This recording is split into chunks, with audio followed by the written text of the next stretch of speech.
Good evening and welcome to today's broadcast. I'm Alphonso Zean Soe of the Lpr-Public Radio and Lpr-Tv. Good to have all of our viewers here to listen to whatever you're monitoring this evening.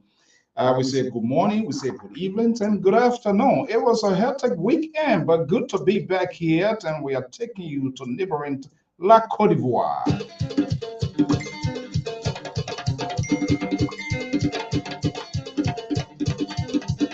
We say welcome, Judith Liverpool Kobe, Dorothy Service, our prime time listener to William Pine. Good evening, and Ibrahim Bango, you're also in the house. Good evening.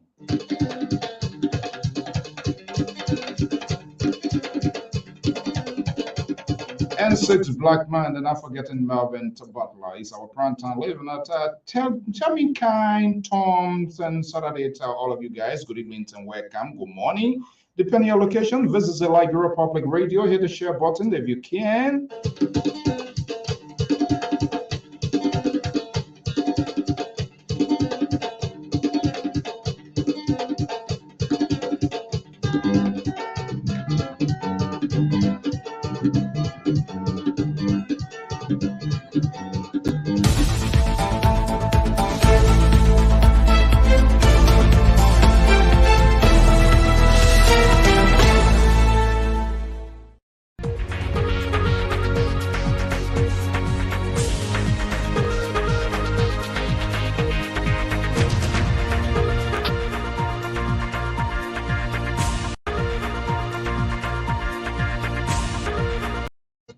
Good evening. We want to welcome our viewers and listeners across the globe. I am Alphonso Zean Soe right here this evening, as usual, here in control, right here at the New England Bureau Decks of the Liberia Public Radio and Lpr-Tv. We sincerely apologize, but sometimes we have to attend to community engagement. It's part of our commitment to sign up, not just on international scene, but things that happen right on our own feet.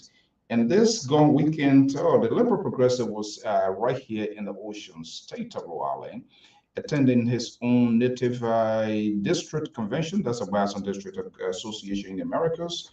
A 14th annual Thai convention held in the Ocean State of Rhode Island. It was a fascinating. It was a good time. The managing director, Nat Crapwell, all of the guys they were in the house, and we had a very great time. So we didn't come on. It was not on purpose. And by the way, we should have notified our audience. That was ridiculous on our part. And I can tell you, it was the liberal responsible because I told him, let's do this. And he kept prolonging and kept saying that. But anyway, thank you so much for your commitment. And so from the district, we are back to community engagement here. A lot is unfolding. I think our man Jonathan want to bring her up to speed because this weekend I was completely off the radar, but I was keeping one eye open. So a lot was happening. I did listen to Nyomdi Kanga Lauren. By the way, Fetora, one of the ANC executive will be appearing here. We'll be breaking that detail. But in the meanwhile, let me bring in our man Jonathan. He's a senior contributor to the Liberia Public Radio and Lpr-Tv. Let's see here. What happens to the something here, display news. Okay. What is it? Something every time he visits me, every time he enters my device, something gotta take place. He has caused the news to disappear, but I'm back here again. Okay, Jonathan, good evening and welcome. Good evening again, Mr. Soul. It's wonderful being here. How was your weekend? Oh man, you don't even want to go there. I had a hectic time. The liberal was here. And believe me or not, it was crazy, but overall, it was good. We were involved in community engagement. Oh my God, Jesus Christ. Here we go. Oh, man. Whew. That's the liberal progressive. It was 7-2 plus 4. Is that 6-hour flight? The liberal, good evening and welcome. Are you hearing me, the liberal? Check your mic. Good evening, Mr. Soe. Good evening, Mr. Soe. Yeah, good evening. Yes, can you hear me? Loud and clear. Can you hear me? I'm hearing you loud and clear. You need to check your device. Yeah, This is not from me. Check your device. All right. Yeah.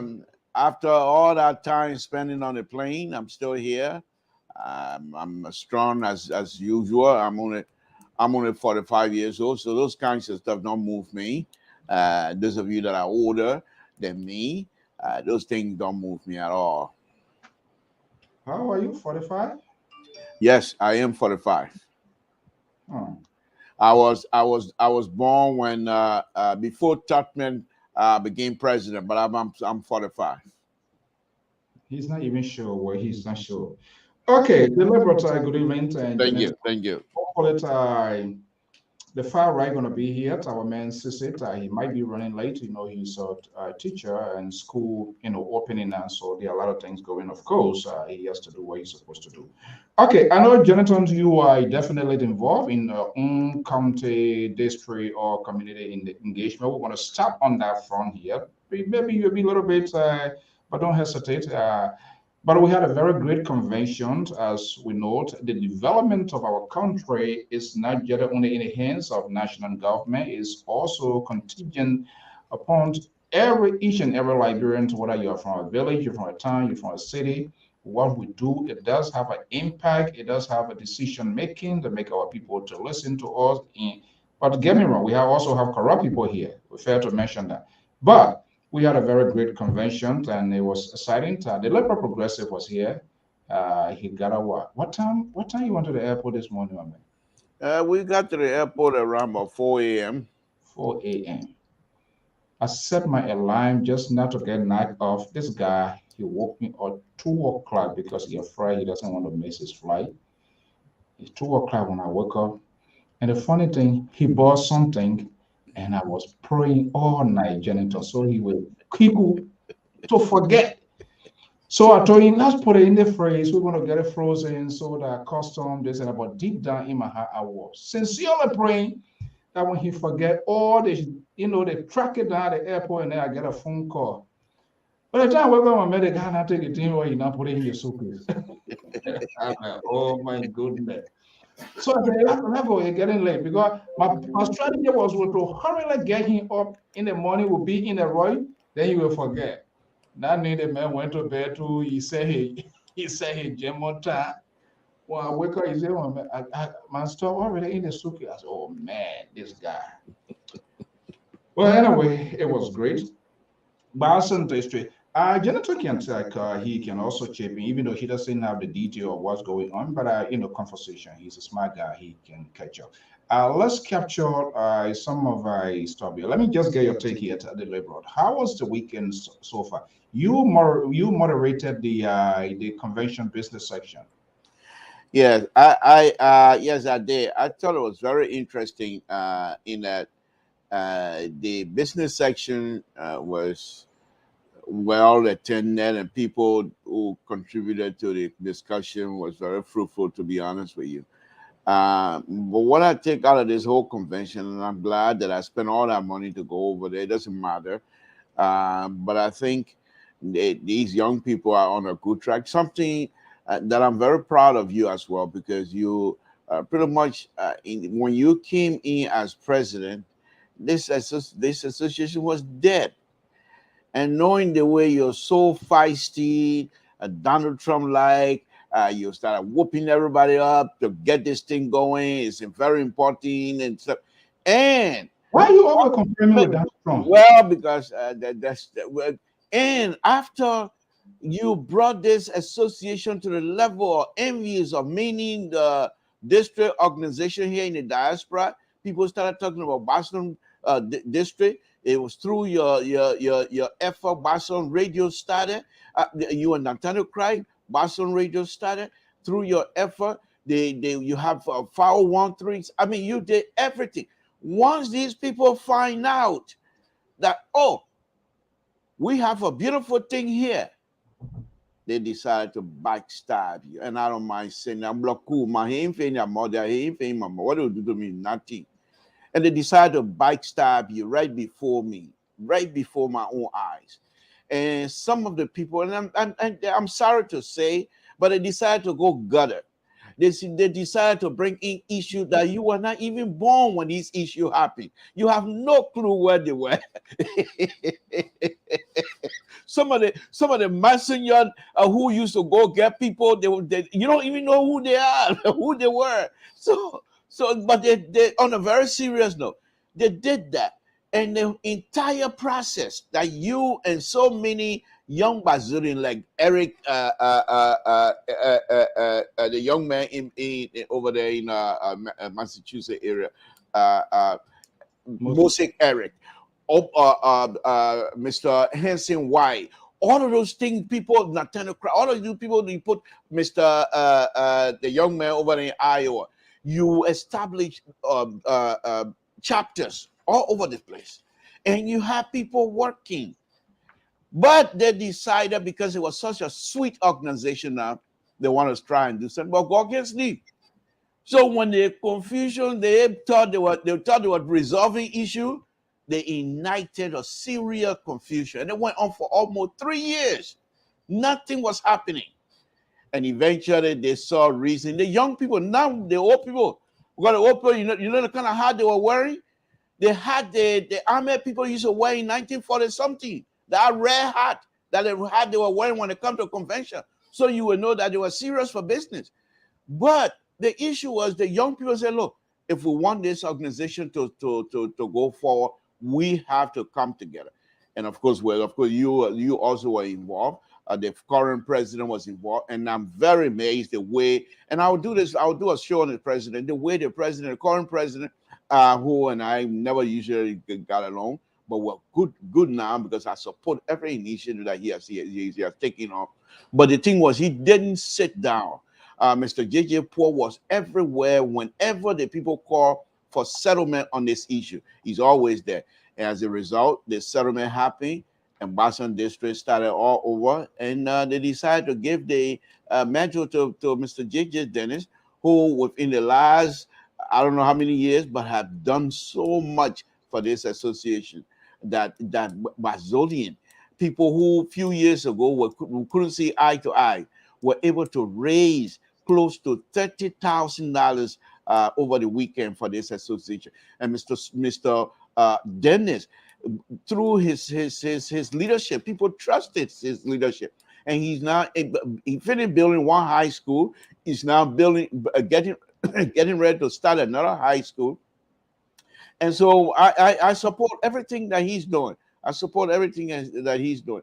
So the issue of this weekend, we have our own older brother, two of the older brothers, Mr. James K., who was a guest speaker, and also Mr. Gerald Body, flew all the way from Canada, who also helped to guide you in the process when you were bringing this association together.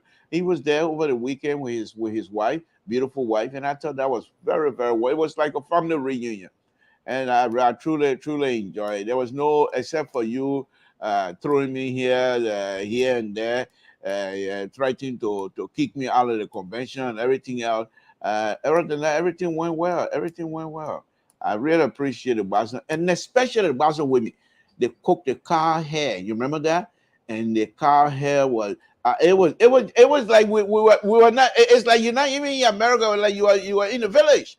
I mean, the traditional that these people, the traditional system that these people displayed, it was unbelievable. And I made that challenge, and I'll make it here again tonight. I challenged the Quinnable District, I challenged the Chin District to repeat what Boston District under the leadership of Jerome Poor has done. I challenged those two districts to repeat the same thing. The reason why I'm not challenging them in a negative fashion, but I'm challenging them to see if they can replicate what has happened here so that Grand Jide will go forward. We're behind. I mean, we have the most educated people in Liberia. Grand Jide, young Grand Jide, highly educated. But they don't even look at us. The government, they say, oh, that door song. We don't see nothing. Call the Bible over there, they want being up. That all we can do. Somebody say something about Dr. We are then one for him. That what we getting? No road when it raining, Mr. So the entire process, the road is going to Grand Jide. As soon as you cross the Sesto River, you're in trouble with road. So the government, they don't even know. I don't even know whether they know whether Grand Jide existed, and that's the question. But we'll do our best. And so the county and these district organizations that are doing their best, things that the government is not doing. They're building high schools all over these places. Quinnable District, Chen District, now Boston District is also doing these development, taking on these development initiatives on their own. And I hope the government will recognize that and say, okay, we will help or do whatever it is we can do together. But overall, Mr. So I enjoy it. But you forgot one thing. Let me zone you in something you forgot. So and when you were going, you decided to buy what? Mr. So why are you going to bring that one up? I went over there. I was looking for gold. I didn't see gold. So I bought from my auntie what they call Decide. And I'm not going to tell you what they call Decide. Decide is let me just explain what a Decide is, according to her. It's this, she goes out and buy turkey and buy chicken and dry them. But she dried it so good that she, seasoned it real well. And so when you go by, when your wife sent you, that's how she described it as Decide. When your wife sent you to go to her place and buy the pack, and she usually sell the pack about $20 or so. And then you sit there to have a conversation, you taste a little piece of it. You will sit because the thing is so good, and you will sit and eat maybe 2 or 3 of it. And then your wife will call you, honey, are you bringing it? You say, oh, because you realize now that you're in trouble because you are eating most of the thing that you're supposed to take to your wife. And then you're like, oh, Auntie Sarah now raised the price. So instead of 4, now she's making it 1 for 20. So I try to negotiate with her, not telling her that you have eaten And so she called it Decide, because you decide what you want to take home. And because of the sweetness of this products, that you sit there and eat it all. It's a dry meat. It's a dry meat, so to speak. Okay, well, that's the liberal talking point here, and actually, it was great. We have and we did here. There were so many beautiful images of the field we highlighted. This is the highlight of GGA 28 convention. There you see the liberal and Chairman Jerry Body, Chairman Emeritus from Canada, and his wife Joanna Banto. There you see one of my mentors, legendary Kai Gerald, veteran journalist, a former minister of government. His memoir, there were a lot of people buying it. You see there the President J.J. Dennis, in conversation with two of the potential aspirants for the representative seat in Grange. That we're going to bring them in here and have a real conversation. Eamon's lawyer came in from UK, Harrison Momoseli, based in the Massachusetts state, the liberal state of Massachusetts, that in a handshake. So it was quite a colorful event. Jonathan, we just thought of sharing that with you. And interestingly, one of our son, he did a book. He wrote a book. This is it. I'm not sure you guys can see it. I call it "The Joining of Determinations: The Story of a Village Boy" by Amos Zamoya. I'm still going through this memoir as well, and of course, Liberty Hijacked by Kai Gerald West. Well, that's how it looks like. And we also received some fascinating images. Dr. Faustinian Forti arrives in Grange there. See there, those are colorful images. Our guys might to send to all capture. Something you see that picture there with a you see her, you see how that she's Yes, I did, but I have a negative side of it. okay. You there you go. The Kai Fale, Superintendent Kai Fale, meeting cross sections of Grange. Our understanding, yeah, Famata Gay good evening. She was also here. I mean, those are people, Grandian, hardworking lady from back there. She's here, and they were all here this weekend. It was a colorful weekend.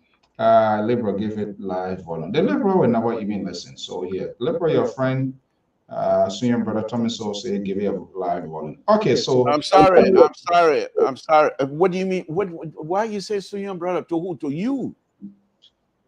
Of course, I'm 45, but Tommy So is not a senior brother to me.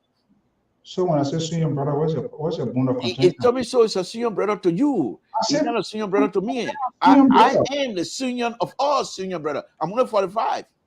You know what? I should allow you to walk to the airport this morning. By this time, I won't have this headache I'm having here. Okay, Jonathan, good evening and welcome. Let's have a conversation. Let's start. How was your weekend? We were wonderful, and just to admit quickly to you, hats up to you guys for the event. Bazon is one area that I've traveled. I made my first assessment in Bazon 2002. Yes, I traveled basically the length and breadth of Bazon. Siniwen, Toastan, Zlatan, Bogostan, Gaystan. So your phone can say no. Why you want to look? Wait. Yeah, I had a friend there again too, Kratek Gore, the late, may so rest in peace. Yes. So, your workman's spirit. Yes. So we had a I didn't even know that you were connected. Yes. Wow. Small world. Before. They are very good. They are receptive group of people. Look, I got there. I spent 21 days there in Bazon, along with Kratek. All my days there. One special tradition that I can admit to is that I ate palm butter all through, and I was served. Yeah, they are a wonderful group of people, very welcoming people. The late Kratagor, when I was president of the association, he was one of my liaisons, and he was a trusted guy. We sent him as an organization to villages. The Lower Semen he did a lot of things, connection, the videos. to get a sense of his sons and daughters in the diaspora, to get a clear picture in order to appeal to them to say, hey, we try to inject that sort of visual aspect as well, not just to say it without, image. Image is a very influential way of communicating to people. For those in the communication world, image resonate a lot, and that's what we did. The 12 towns in a whole area from the New Zoning client and all of those places, a video were there, the interview, all folks saw the schools, the condition. And when that video came, those who were staying away, it serves as an intervention. It makes the administration work much lesser in terms of what we're supposed to do and how we intend to drive our message. And that went well.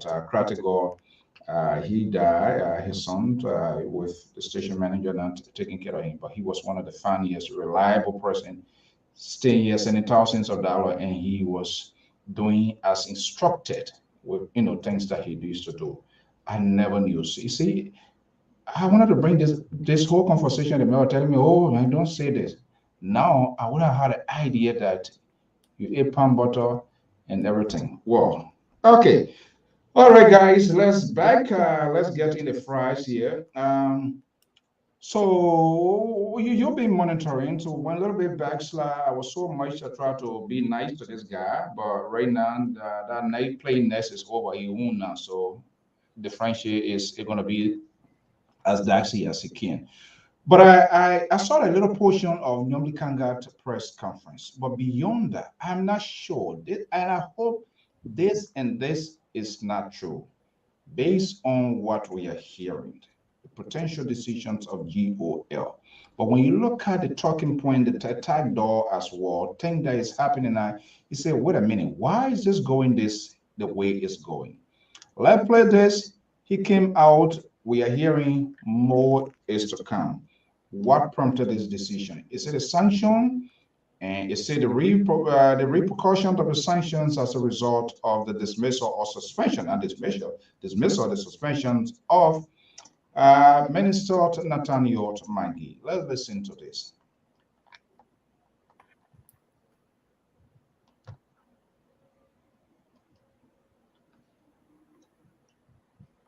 Hold on one second. Hold on one second. Hold on. Okay, just hold on. Just bear with me. And I'm gonna hold on. I'm gonna bring this back here. Let me get this off. Okay.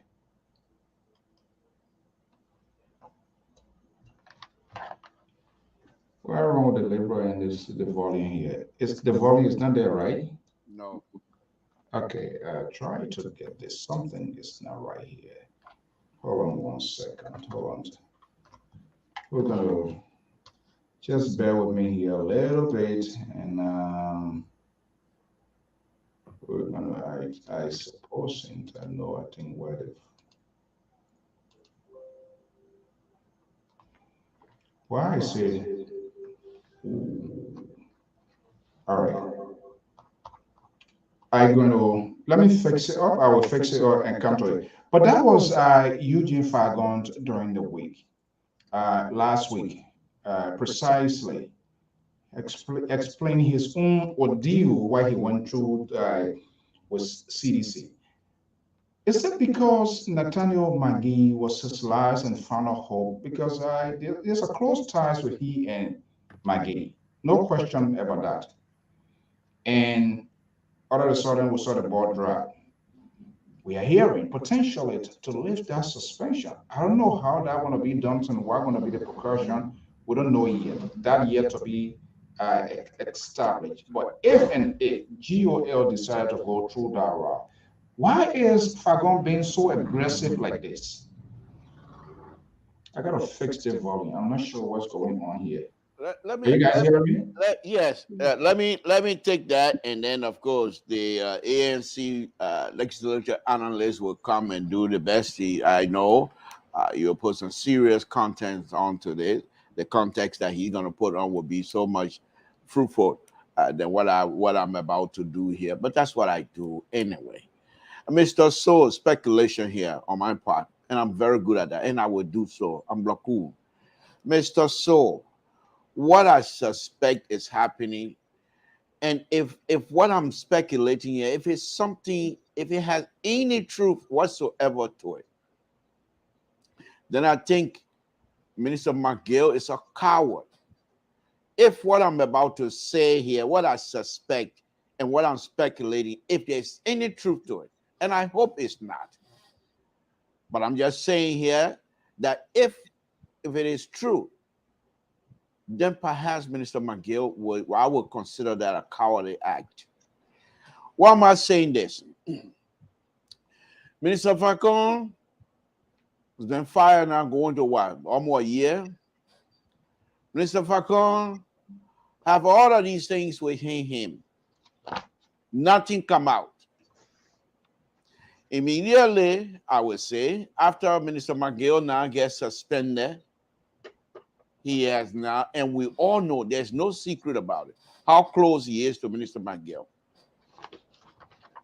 So perhaps, and I say speculation, and I don't mind doing that, perhaps this is a shot across the bow of Dr. Weir from Minister McGill to say this sanction thing you guys are on, you have to have the American to work with the American to get this thing off of my back, or else. And every time, if you listen to Minister Falcon, he always say, "Money, I got more. Money, I got more." Minister Falcon will not have dared to come and say these kinds of ridiculous things.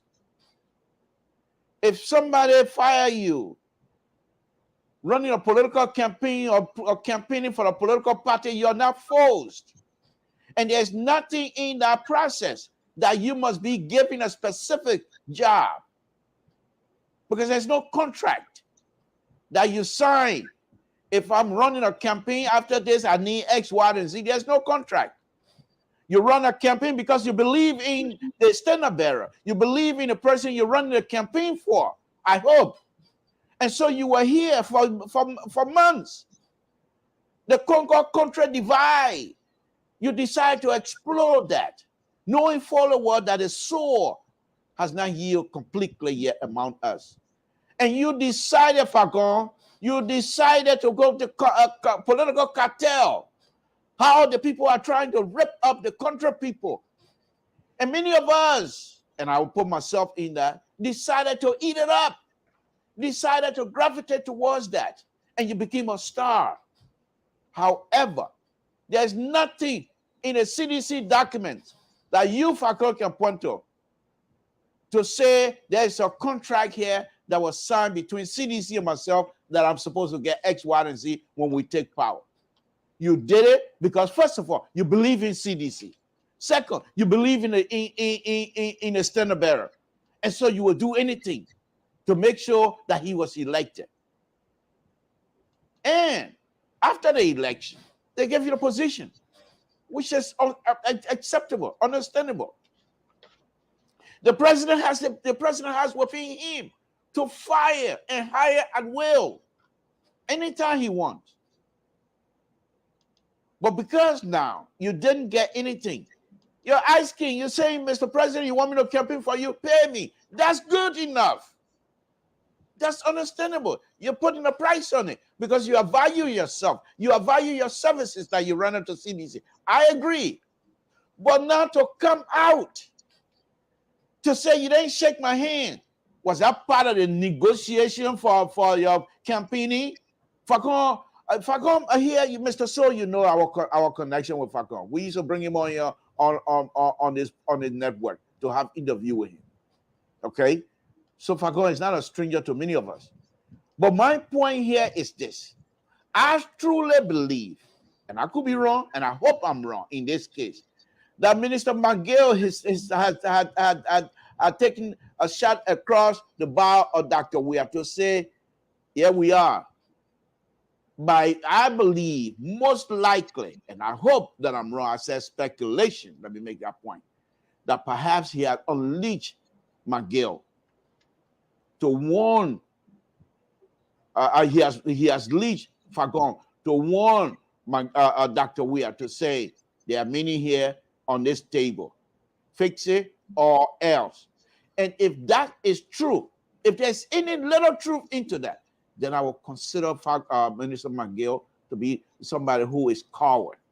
Because if it is no man, as a man, you face your friend man, and you face the music, whatever it is the people putting sanction on you does not make it a guilty a verdict in Liberia. Fight your case. Why would you want to try to drag somebody else into the mud? Fight your case. Fight your case. Why is Falcon going like this? For what reason? What is he going to get out of it? Do you think, Falcon, that you think the opposition are going to employ your services behaving like this? No. I'll give you a story. Then I'll let go. In Branch Association, we also have, and I'm not going to call his name, we also have somebody that I consider Falcon type of campaigning. Throw everything at the wall and whatever stick, that will be it. We have that person among us. So the person ran a campaign for another gentleman, and that person won. And at the end, they didn't set well for both of them. They split up. So the person switched side and decided to work with the other people. And then one time, the second person that is running campaign, I said, why were you not condemn this guy? He said, oh, Mr. Toe, I'm not gonna, you see how he damaged the other guy? Then I'm gonna come say something so you will damage me too? True story. God is my witness. I'm just not gonna call people names. So this is what I'm saying here, that the opposition would not look at Falcon to say, come join us. So if you're asking, Doctor, we have to pay you. Doctor, we are going to evaluate your contribution to this going election. And based on that, he might hire you. But not to drag him in the mud. This is unacceptable, and this is un-Liberian, and this is not something that I would take very kindly. I'm not here to talk about talk for Doctor. He doesn't even know me, but I'm here to be truthful and be factual, except for few speculations. More interest is adding to the conversations, and I'm going to bring in our man, Sisi Goyo, is also a senior contributor to the Liberia Public Radio. He's based in Minnesota right here. Let me go to Liberal Patron before Sisi comes in here. Jennifer has been listening keenly. It seems to me Liberal is suggesting that Falcon is not entitled to request. I mean, why you? At the time, he was propagandist to the more or less to the CDC. If I were playing that role, that's exactly what I'm going to be doing. He have no question about it. Nobody can deny that. The sedition knows that very well. His soundbite, he played a sort of dirty politics that resonated with the people. CDC at the time, they wasn't looking at the flip side of it, that this guy who rides the back of the alligator goes into the belly of the alligator. So that was a kind of Falcon type. And it resonated with them. Basically, that's why he was rewarded as the Deputy Minister for Public Affairs. They have no idea that was such a dedicated position. Did he change course at the time? What happens? He and his sedition friends, he was saying not a real sedition. He was ALP guy. He went this way, went that way. So inconsistency, that's usual of the politician. But does he have a point at this time? And who will really listen to him? When you listen to some of the CDC talking points, I studio here, like the GDR talk and other places, they mark at him. I don't know why this guy didn't want to play it, but I want to try again. Does he have a point? Or what is he trying to achieve? Does he have the ability to cause destruction within the CDC? Janitor? Thank you again for the opportunity. Firstly, let me say that from the opposition perspective, there is no political party that will particularly reject, someone who is seeking to join you to increase your number. But whether to sit at the forefront of your communication arm and messaging arm is another ball game. So I'm just speaking to Mr. Toe based on his section as to whether the opposition will welcome Falcon. The thing of the opposition is why, but not to sit at its forefront and communicate the opposition aspiration. I think many persons will not be interested in someone communicating and especially those feelings of Fagon, native Congo, tribal, and all those sort of things, given our recent past, that's not the change that we seeking. But importantly to Fagon section, I think it demonstrates how we should carry ourselves, about in the conversation about our democracy. We have to come with an open mind. We have to leave that stage of reducing our conversation to tribal, because none of us asks of which tribe we should belong to. And so reducing it to sectionalism, politics, and categorizing people into different sections because you want to get your message across no matter how it is, I think is quite unfair. I think Fagon himself, it is also good to assess yourself that he was still in the campaign mood when he was given the position of a deputy minister for public affairs to communicate the government agenda. And I see similar thing coming into play with the current deputy for public affairs too, Jalawa Tompo, my brother and friend at the Liberian Senate then, trying to call names of political actors and using the stage to get at Councillor Gonglo and Mr. Cummings. I think he playing the same card, which is not very unique for him. It's not good for him. What is at hand is that Fagon has to understand that since he's left government, this is one of his major outbursts. Apart from some of the shenanigans, we are is good, because when McGill was there, you have to understand the mindset of the person. He would say, we are is good, but it is the seditious, so that you're trying to open an avenue of connect because McGill of the buffer. Now that McGill is gone, he's uneasy, there is no garrison of protection for him, so he's all going all out. If it is, and again I say if it is McGill who he's working on behalf or who are giving him instruction, I think it will be a bad proceeding again. Could that possibly be politics? There's a lot of uncertainty in politics. He didn't know if Fagon, he has his own wing within the CDC that also the felt that he did an extraordinary job, regardless of how we interpret it and how it's been perceived, because they were politically rewarded from his soundbite, from his red meat, from his kitchen sink that he was trained, and it taps into the standard barrier at the time now, the president, it taps into his political favor, for which all of a sudden we learned, because that position is a very dedicated position. For Fagon to have been thrown in that, okay, or were they deceived that probably he would have changed tone and that didn't happen? He was so quick to fall apart with top seditions, Akara Gray, and other people. That I think where the whole trouble over the Bridgewater started with him.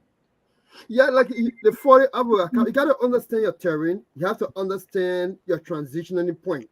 And, leaving from campaign move to governance move.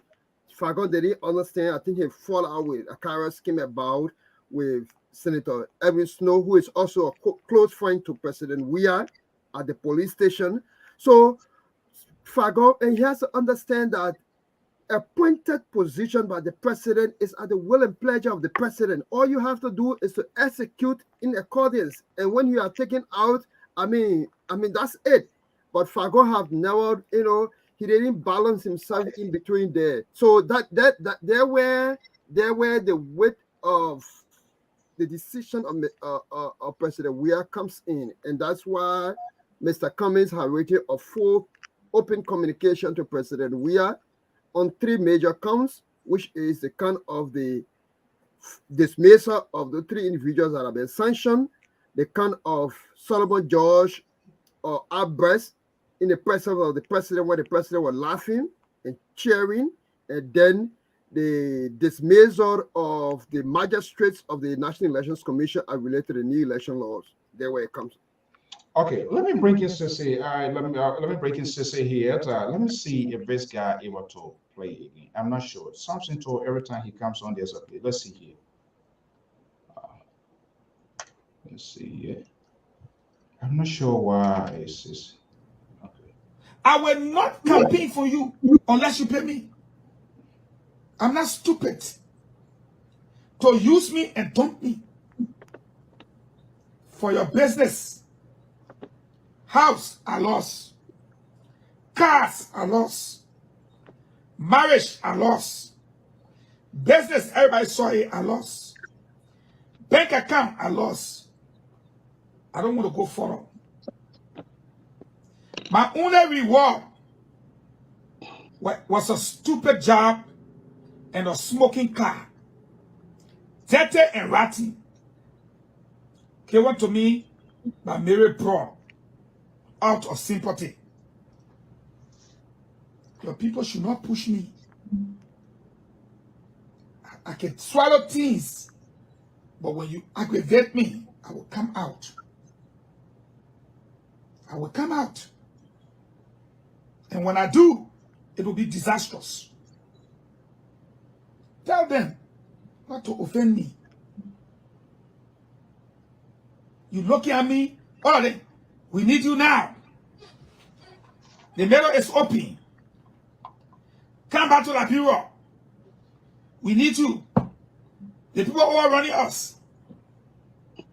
Why are you thinking about that first?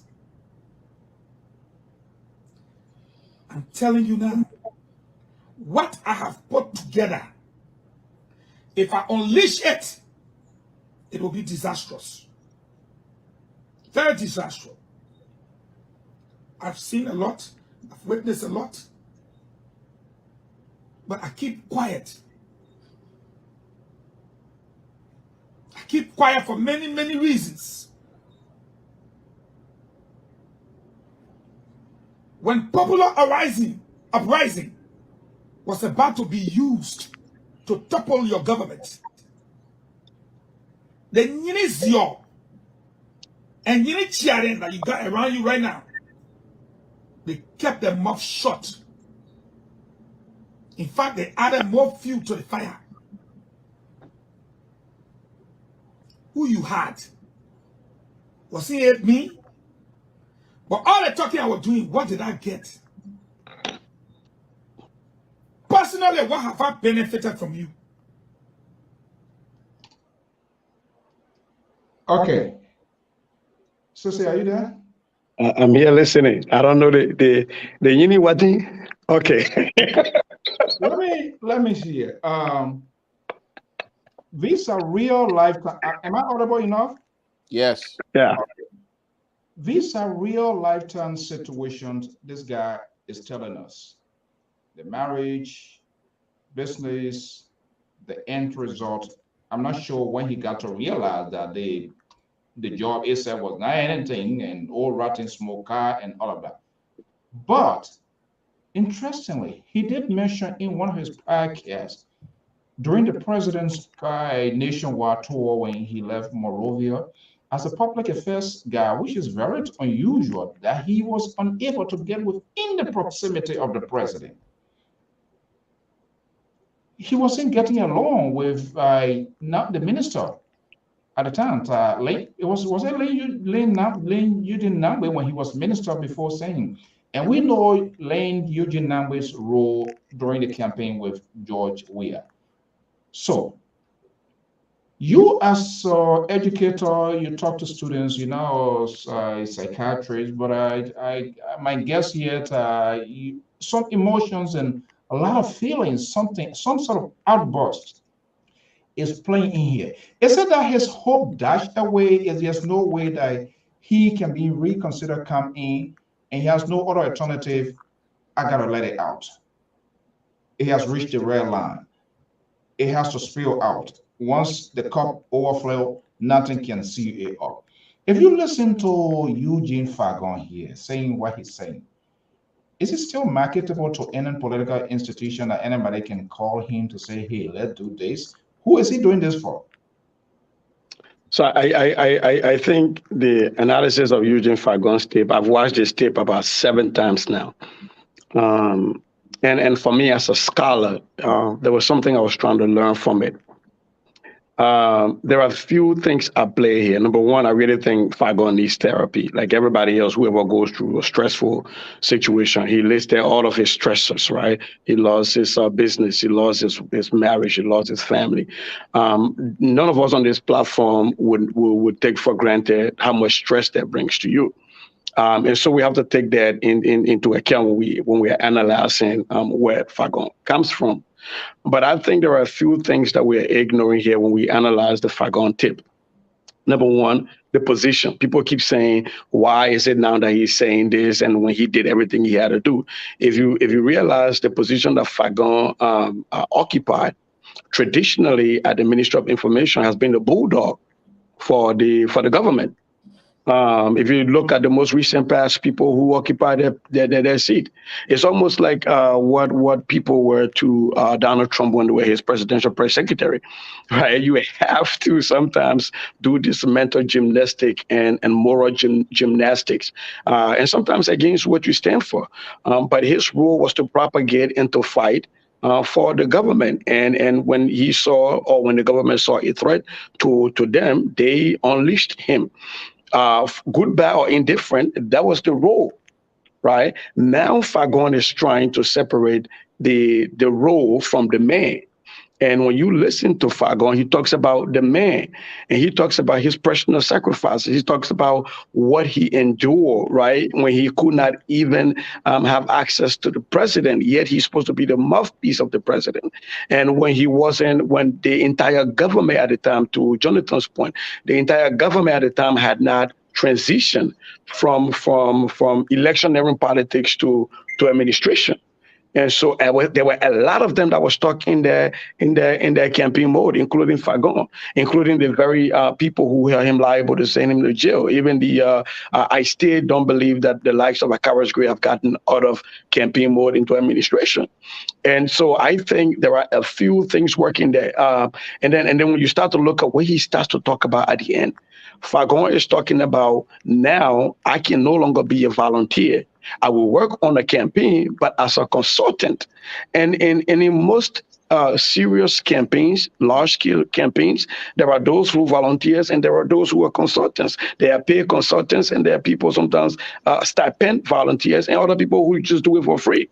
So amidst all of the dirt and the noise, I think what I got out of there was that Fagon is not saying that he's transitioning. He's no longer going to be a volunteer, but a paid consultant. Now, to answer the question whether any group will use him, well, to the extent that you are having that relationship where he's a consultant, yeah, because then that means you're not thinking, you're not believing that he's for you. He's only bringing his intellect. To the extent you think his intellect is wanted, right? So then you're paying for that, which is quite different from somebody who comes to you because they love you and because they are volunteering. And so for me, that is where I look at these things. And, the Fagon tip is just one in the series, right? We had the Moriba Malu tips. We had Lester Tenney, who resigned, and we had his tip, right, when he came out. So the Fagon tip is just one of those tips in a series of tips that come from deep within the CDC that is indicting the CDC, right? And so I would say, though, that people ought to be careful with how they poke the likes of Fagon, because you understand that Fagon is not going to hold back. He's reached a stage now where, to Jonathan's point or to Mr. Toe's point, if he's actually doing the bidding for McGill, then they ought to be very careful of how they poke him, because at the end of the day, if you're not careful, you poke so much, something is going to come out that they're not going to want. And Fagon has been within the belly of the beast. He's been within the circle, and he's been close to Nathaniel McGill, who we all used to refer to as the prime minister. So if he is doing Nathaniel McGill's bidding, what can we expect that will be coming through the channel that will be fed to him? And so for me, I don't want to focus on that right now because that would just be, me trying to say, okay, I see this and I see this. But what I saw in the tape as an educator, as a scholar, is number one, that there is a man talking about what he lost for the struggle. He's talking about all of those stresses.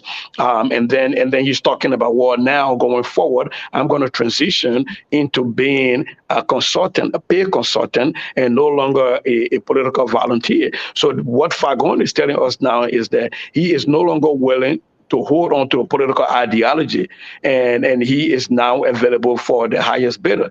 It's level whatever opposition party that thinks that he has the ability and the intellect that they need, and if they need it, then pay the man. Let him bring his, let him come and serve as a consultant. Okay, I'm going to be pushing this around here, and I want to start with you, even though you just learned about it as an educator here. When I listen to that, is he speaking in a sort of exhortatory tone? I'm a free guy. I'm on the market. Is he trying to get a sort of attraction from other political actors? I can do this. I'm willing to work, but it has to be on the contract basis. Hire me, and I will do my work.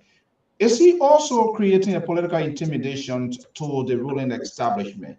He said, hey, I know more. I have enough. Even though he was not within the close proximity of the president, but he was getting, I believe he gets a lot of information on him. And don't push me, tell your people, do not push me.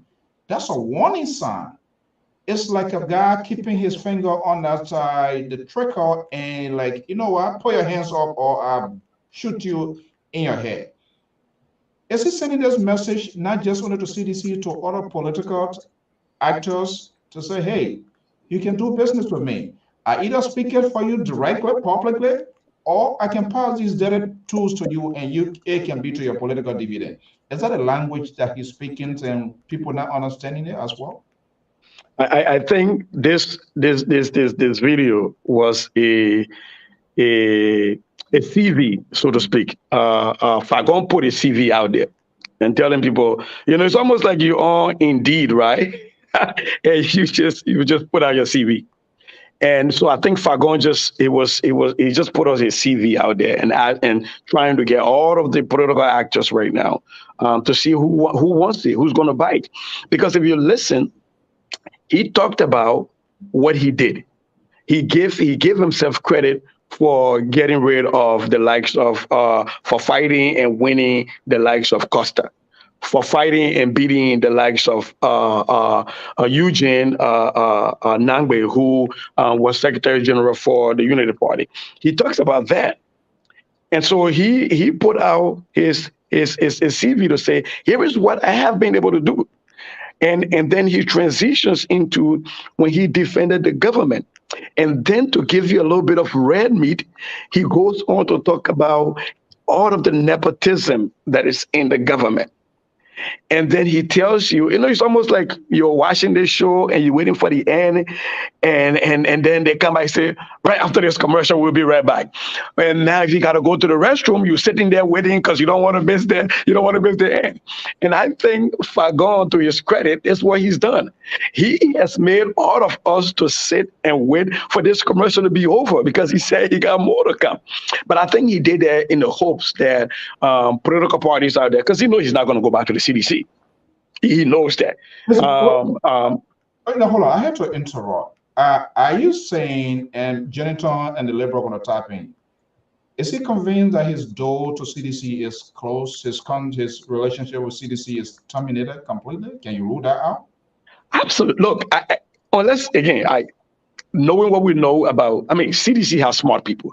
There would be no way, right? They could forgive Malu because Malu had come a long way with them, and Malu, was a little bit of a distance, and they stay keeping up arm's length. Lester Tenney, in order for him to come out and say what he said, had to resign from his position. Right. But if Fagon really thinks he can be allowed back into the party, especially considering that his political godfather is now, being moved slowly away from the center of power. No. And with this outburst, and even him talking about before this outburst, Mr. Soe, if you listen to Fagon, he talked about how even the president refused to shake his hands right? So Mimi, he before this outburst was not even close to to power. Now with this outburst, you think they're going to bring him any closer? Fagon knows that. Fagon tried. If you all remember when he first got fired, he Spoon TV came for him. He went and then he came out and then he would fight for the government a little bit. He was friends with Kev Hassan. I think he would talk for Kev, and he was still hoping. He was still hoping, but as time went on, when his hope started to fade, that was at one point in time he even fickled a little bit with the idea of running for Senate. If you remember that, he was thinking about running in Yeah. Montserrat County, and then he also think with the idea of opening a radio station in Liberia. So this is just the next iteration of the metamorphosis, so to speak, of Fagon. Fagon, no, he's not gonna. If he goes back to the CDC, he's not gonna be as meaningful to them as he was before. And so, in order for him to not be a bystander in the next coming elections, Fagon is marketing himself. I would have marketed myself too. I mean, I wouldn't have used the same way he used, but I think it's been effective for him because even the T-Max 50/50 was just talking about that tip today. The tip has made it. It's been the national discussion. So Fagon has managed to get a lot of employers to look at his CV. He's put it out there. Okay, let me bring in the liberal here. He's always on the appealing side and conciliatory end of conversation here, but I want to see where he lands this evening. The liberal, are you there? Yes, yes, I am. So, yeah, listening to this here, because other people just looking at the philosophical aspect of it, but for us, we look at the tone, the language deployed. Is he creating himself as a news mic guy of the conservative wing now, or the kind of Bill Cunningham guy for the CDC? And he has his own follower.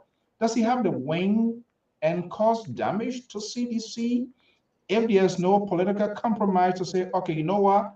Declare the unilateral ceasefire with your soundbite with your red meat. I mean, to be honest, the president does not have control with other sedition. When you listen to Jide Hartog, they are supposed, my man, you fire now, man. We done with you. So those are things that because those were the same people that were cheering him up yesterday. Today, he's no longer in the fries. He never got a picture. He was never in the picture with the president. And all of a sudden, this calabar just went busting. Can CDC still do business with this guy, or can any opposition do business with him? No, Eugene Falcon, from my perspective, is a damaged product right now. He has nothing coming from the liberal. Yes, yes. No, to be honest with you, do you see the Gongolo, the man with the broom, who is ready to change and sweep all of the ills of Liberia, bringing Eugene Falcon on his team? I don't see. Do you see Cummings, who are still willing from all of the cries of Liberians based on his association of Musability? Did you see him bringing Falcon to add a double on it? I don't think so. And CDC definitely is not going to get it. What Falcon has done for himself. You didn't call Boycott Unity Party. Why? But then I'm going to touch him. You got Costa. How you can take Fagon? You got Costa, man. Well, Costa people in Unity Party know Costa is a stake. We call it kaifo. You can't balance on it too much on the water. There's a piece of steak is so light that if you try to, and it's because of his lightning, you can carry a big one, you can carry it. But you try to cross the river or cross the water standing on it, it will flip you. So they're quite aware of Costa, so they know how to deal with him. But Falcon, they're not going to bring him on board. What Falcon has done for himself, as I was saying, is that he has put himself in a position, even if he were to say he wants to seek a representative position or even senatorial position, they will fight him. He's not going to get it. And so I think if I were Falcon, or even as based on my own reading, and I continue to speculate on this, I believe this was a bow across, a shot across the bow of Dr. Weah from McGill. Because this is just something, I was going to suggest that, Thank you. Thank you for doing that. Yeah. But, McGill, after McGill was suspended, okay, is it now that Falcon have seen the light of the ills, of the kinds of bad treatment that he has gotten from this president? Is it time? What I thought Falcon would have done was to continue to push the line he was pushing. You know, not necessarily preaching or supporting this president government, but to give them true knowledge of what is being said out here. Because Falcon has the ability, and he's now understand what is being said about these people out from this side. So I thought perhaps he would use that opportunity to educate them, because they are in the bubbles. They are in the bubbles. And he has the ability to talk to them. And many of the sedition will listen to him because they know who he is.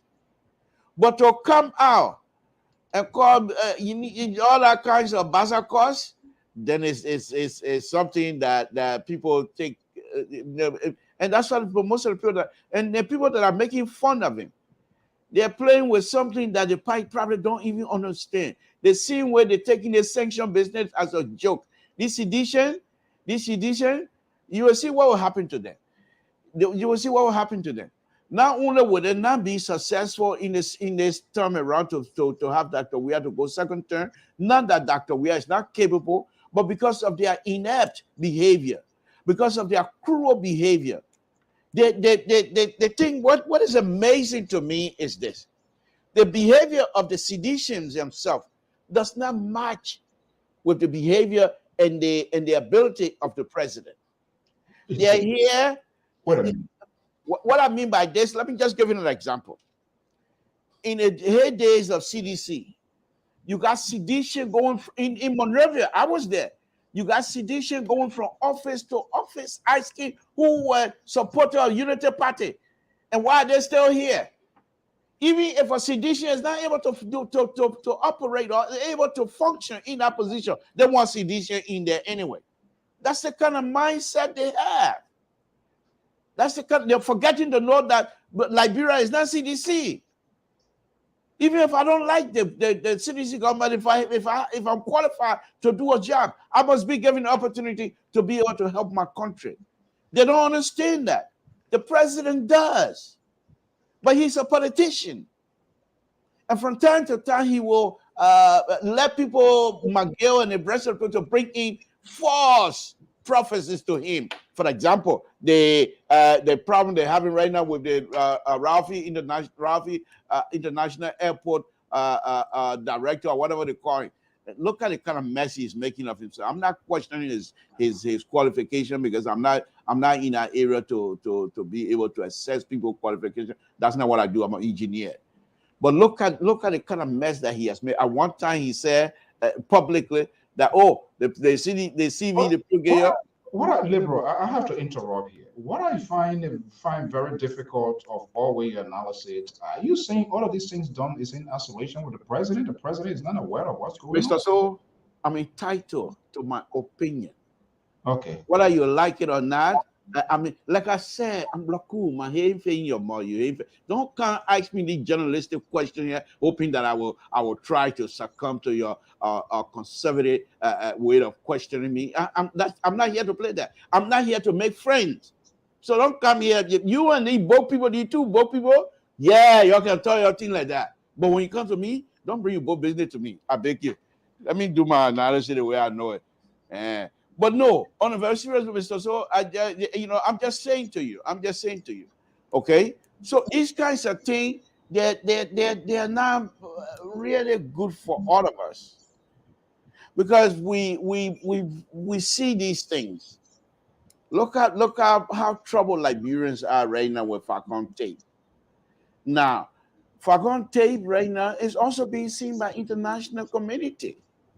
So these young people, have to understand, even if you're going to criticize the government, that even we are trying to unseat, but we must do it with responsibility. All right. If you don't have evidence, don't leave a room to say this person is corrupt or that, but you don't haven't proved anything. This is not, I consider that intellectually dishonest. Okay. You can't do that. But all I can say last day for Mr. Falcon stuff, I think it's a damaged good. And so Falcon now going to have to continue to run his podcast. Nobody in the opposition want he can sell whatever he's selling. Nobody buy, not even the market women will buy what he's have to sell. Okay, let me bring in Jonathan here. He is a stalwart of the opposition's Alternative National Congress. The Liberal poll hook on like Fagon ANC. Uh, he didn't call it own party, Liberty Party. I don't know why. It's on purpose here. But can ANC in any form or shape using as a breakback wind by the media to drive? ANC too also struggled. I don't know who is really at the attack door because I see Avato guy and the other guy when they sit down, they try to kind of go that different. Politics, yeah, it's a diplomatic side. When you win it, then you take a diplomatic channel. But when you are in a race, you're looking for somebody who will go to give the punches. Can ANC in any way, form, or shape hire this guy? We can get you on the contract basis in the next couple of months.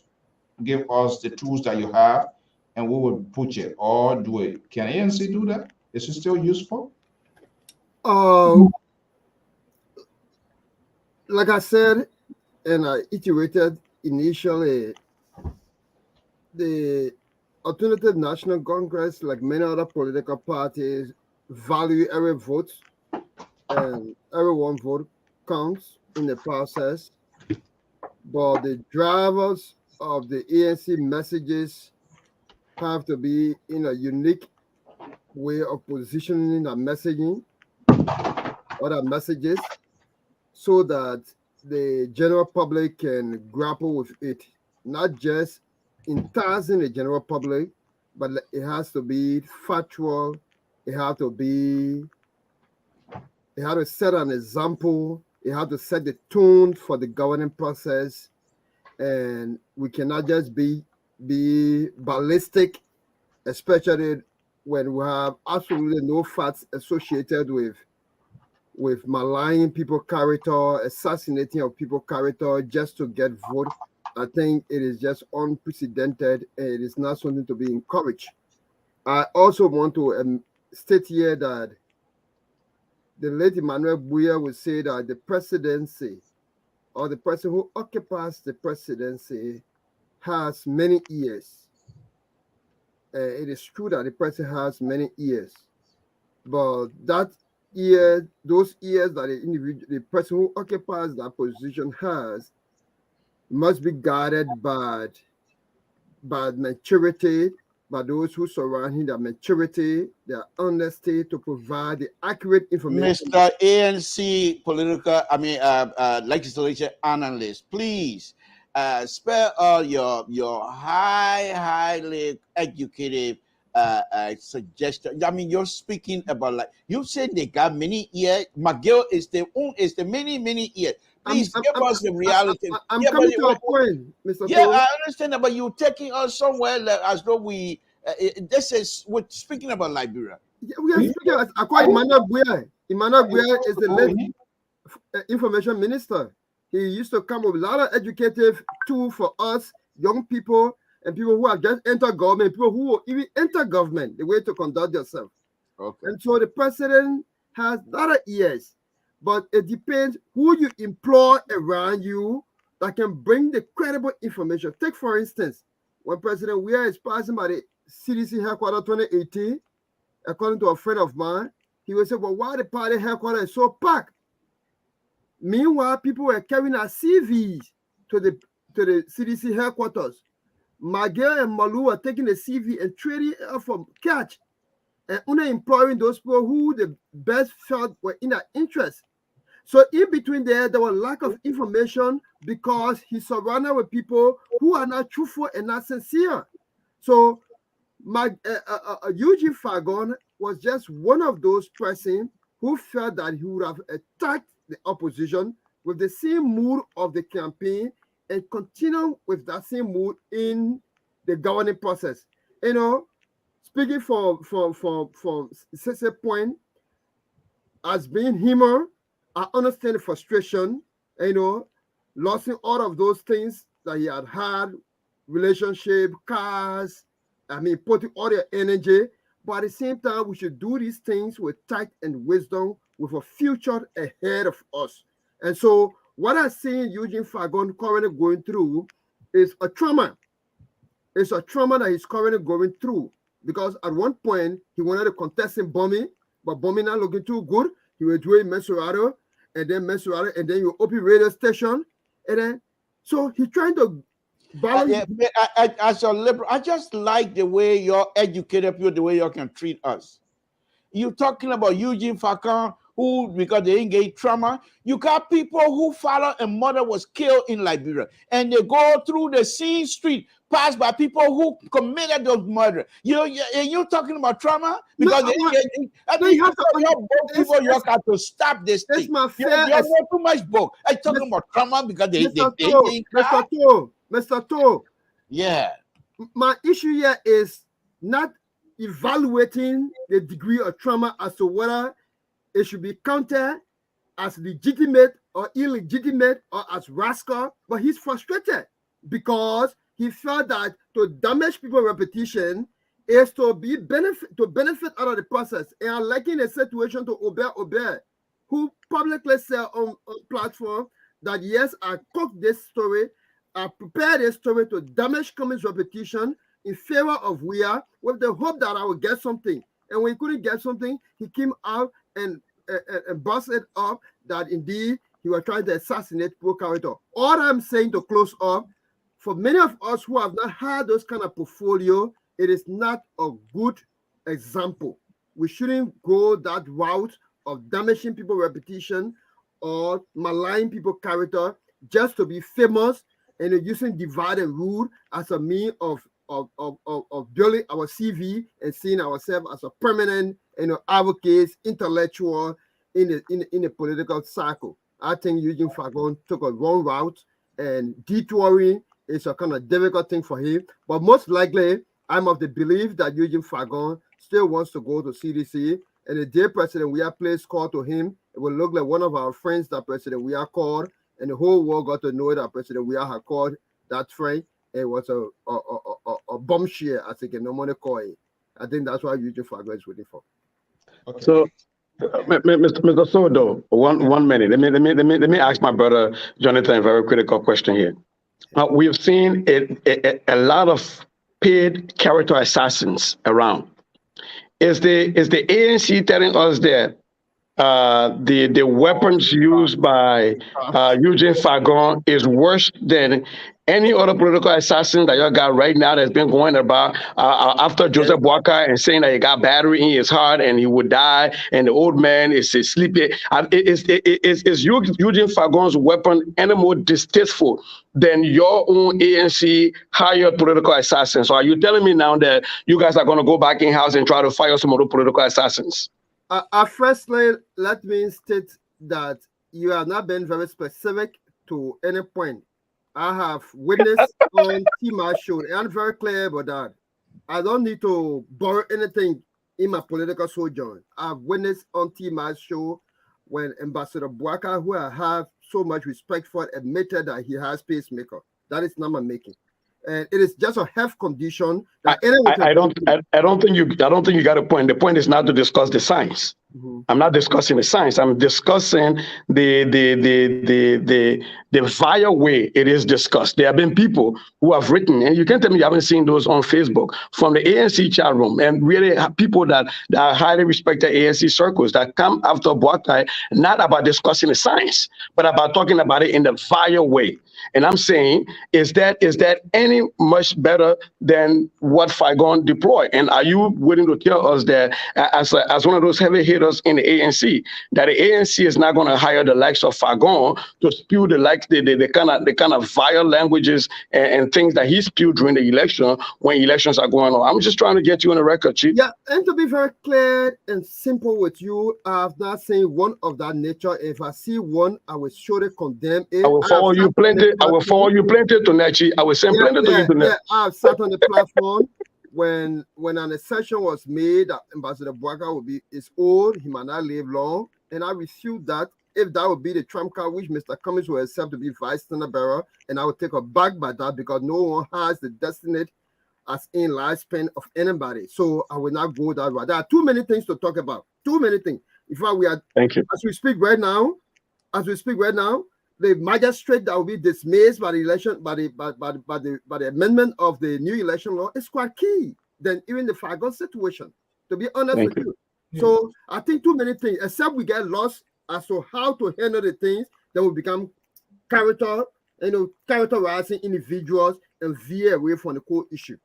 But that's true. That's what I like. I like that response. I just want to make sure that we put you on the record because it seems like all of the sides are hiring character assassins, and if you can't win on the issues, you go after somebody's character, and that is what Fagon was doing. Perhaps you don't quite remember when he made a statement earlier that ANC has a big thing, and people, they welcome people, but that doesn't mean, of course, I'm paraphrasing now. They will welcome anybody. But he's not going to be. It's not somebody that will play. So let's all agree that he's already told us ANC has a big tent. Yeah, we have a big tent. When Mr. Soe asked me the last question just before Sese came in, I said it. All votes are equal. So including the vote of Fagon. Fagon. So if Fagon decides to take ANC membership, we are not going to throw Fagon away. He's going to be a member of ANC. What I'm saying is that Fagon is not going to be the lead communicator of the ANC messaging, as in, what's the name of the once again. I like Jonathan. My man, you must have be blueprints. You know, he said he will not be the lead. Not that he will not be part of the team. But you tell me, you're not communicating that the cartel are coming. That cartel, that's going to be our messaging. It's connecting his voice so that tomorrow you say can come here and put him on track and say, hey, this is what he said. He said, okay, we had a vote count, but he will not be the lead. So he will not be seen as a spokesperson or maybe a decision maker. But from what I'm trying to gather from you before the Liberal comes in, Janitor, it's not off the table. Is it off the table? Can of Fagon, is it off the table or not? Off the table, joining the CPP? Yeah. It's absolutely none. It's absolutely none. If I will be auto virus to the Constitution of Liberia for somebody to affiliate with a party. Is anybody talking with him? Anybody proxy or intercede for ANC having some sort of backyard conversation off camera? Do you know that? Absolutely not to my knowledge. Okay. Look, I think I would say here though, if any political party came out and said that they would not accept the membership of Eugene Fagon, I think that would be a sad day in the history of Liberian body politics. I agree with Jonathan. You don't have to amplify him. You don't have to use the same ideology, same vile way of speaking, but you don't refuse a vote as a political party. You don't refuse a vote. And to say that is to suggest that what Eugene Fagon has done is more reviled than having the likes of Prince Johnson that comes and be in your political party, or having the likes of Prophet Key. I remember the opposition deployed Prophet Key in major elections. So how is Eugene Fagon so vile that we would say political parties should not accept him? Guys, let's keep it open here. Do any of you imagine if Eugene Fagon were to take a side today? Do you see like somebody who want to be on a substitute bench to say, okay, be here, stay here, we'll tie you to this 4 year, stay here from 12 a.m. to 12 midnight, don't move, don't say. It doesn't hold a dip of water. I would never do that. I would never subscribe to that. Mr. Soe, of limitation on him. Yeah. It would depend on the coach. There are some players, they used to being starters on certain teams. Even the NBA, look at that here. When you get drafted to certain teams and you look at the makeup of the starters, you're going to start as you're going to be benching. So if Fagon is put on a team where he sees heavy hitters and he knows his 4AA is not going to count for anything in that team, he's going to bench himself. I used to remember when I played, that's a fact. I used to remember when I played soccer, I played for a coach who used to say, you put a jersey down and say, if you trust us, pick a jersey. And you're been practicing, the men are better than you. You can say you take out number 13 and go sit on the sideline and say, I'll wait when I may get here, I come back in the game. Right? So it depends on what team he's going and what does the bench and what the starting looks like. And then he would determine, I can't be a heavy hitter here. I got to be a researcher in the background. Mr. Soe. Yeah. Mr. Soe, let me Go say ahead, this. Libra, and then I will get your guys' reaction to this comment. Go ahead, Libra. Mr. Soe, here's what I'm going to say. And on a very serious note, but that does not mean I'm trying to knock the young Liberian, highly educated Liberian, like the two gentlemen we had.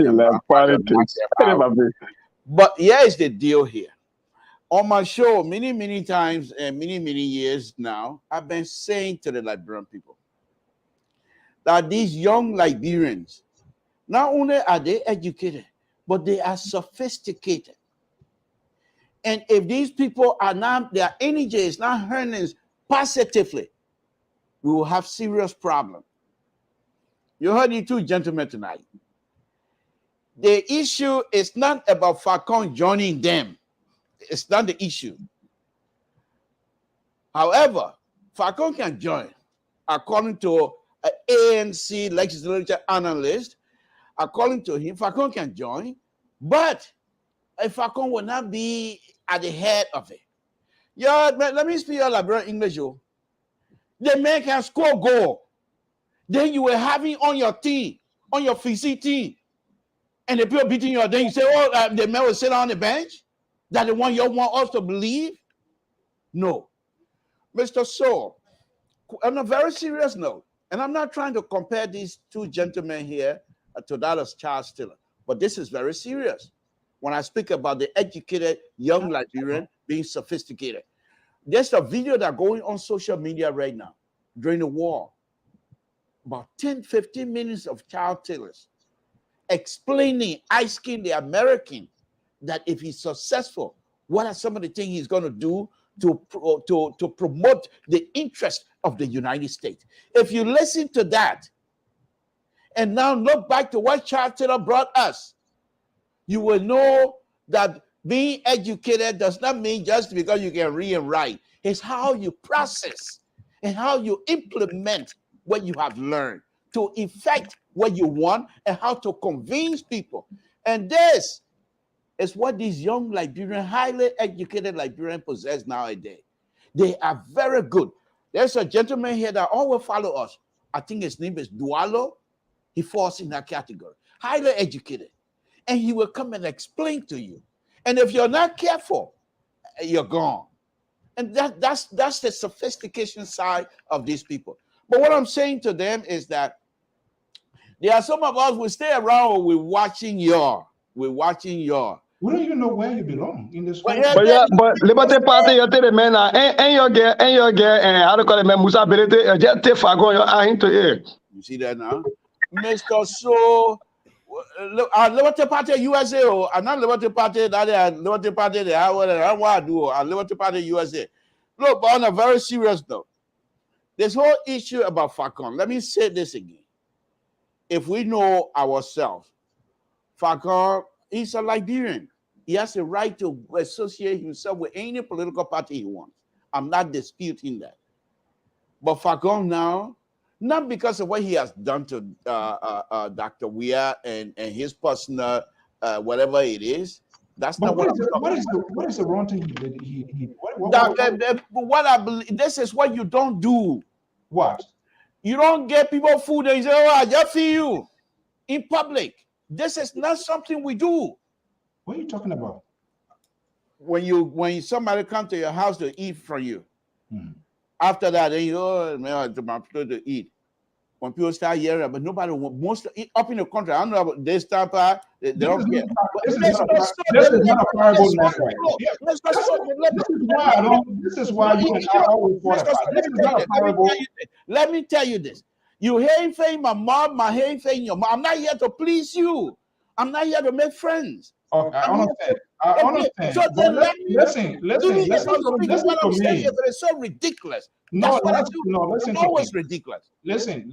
I know that's your last name. Something. Okay. So why were you trying to interrupt? What I'm saying, this network, my viewers, my listeners, they are frowned on. And I'm telling you, I'm not here to please your viewer nor your listener. Then let's get that straight. Okay. So they know who I am. I'm a liberal. They know what they're gonna get from me. And so let me finish my statement. I'm not here to make friends, but what I'm here to do is to speak what I believe is the truth. Yeah. I tell you. The liberal. I think no. Let me ANC legislature analyst. Will you please let me finish my point? So what I'm saying here to you, Mr. Soe, is this: the Eugene Falcon situation. We Liberians must not allow these kinds of stuff to take root into our political party. Our political discussion. Because first of all, while we might not agree on policy, we should not disrespect each other. Because then we're not doing our young people a favor. Then because if we do something that we'll always get, whether essential or not essential, I will vote for we are. You came up, you came up, we don't want that. So let us be able to have the ability to disagree on policy, because the policy issue affects our people as well. But not to insult or not to say, if you do this, I will do this. This is not politics for me as a liberal. That's not something that I'm willing to take. So I say again, Eugene Falcon is a damaged good. And if you know what a damaged good is, you take a distance away from that. And let Eugene Falcon, if you want to be, and he's very good. He's very good. I'm not taking that away from him. But let him repent. Not because of what he said about Dr. Weah, but let him repent in that politics, and now Liberian politics, knowing where we're coming from, we should not be divisive in that extent to the point that people will start insulting each other. That is unacceptable, and that is not what we're supposed to do as Liberians. I think your analysis has been so fair. Okay, let's welcome the man from the far right, our senior contributor, analyst, Amos George, is based in Atlanta, Georgia. Atlanta. Mr. George, good evening and welcome. Good evening, Mr. Soe. Good evening, Mr. Toe. And okay, how you doing? Pleasure. Okay, I'm not sure. I think Sister went off. Hopefully he's going to join us again. Here we are. Have you been following the conversation, George? I've been following the conversation. That's why I just forced to come on. Who prompted your liberal? Right, there we go. Yeah. I wanted to say something just in 1 minute before Uncle George can come in. Go ahead. To the liberal. Our issue is not about Fagon as an individual. It is about the messaging of Fagon as to whether it's something to emulate as a new breed of politicians, whether it's something is a good example. So my thing here is that, and you agree with me, the liberal, that he can join any political party because the Constitution of Liberia gives him that right to do so. But from my perspective of the ANC and the CPP, is that he's not going to drive, if he join the CPP, he's not going to drive our messaging on cartel, on native, and all the sort of nomenclature, because there are too many things that are available to talk about. When we do not know how to navigate our thoughts about the too many things, then we tend to assassinate character. And that's all I'm saying. We have sufficient things. So let me ask you this on a very serious note here. And I'm not even going to go and give you an example. Let's deal with Falcon. You know Falcon's CV in terms of political commentary. You know his CV. Mm-hmm.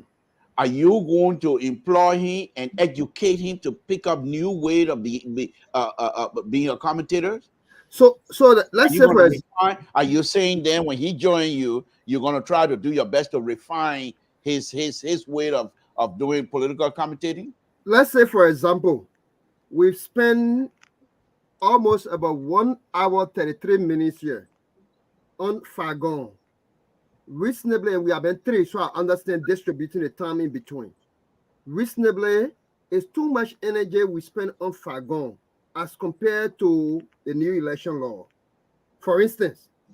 So it's how we prioritize our stuff. So if Fagon is a player on a team, and there are different group of people, some of the team, the Barcelona style of playing is different from Chelsea.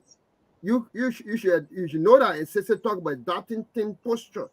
So if you came to a team like CPP that got different way of playing her game, you have to adapt and forget about that. Forget that cartel. Is it? Are you not? Yeka Koluba not part of your ANC group?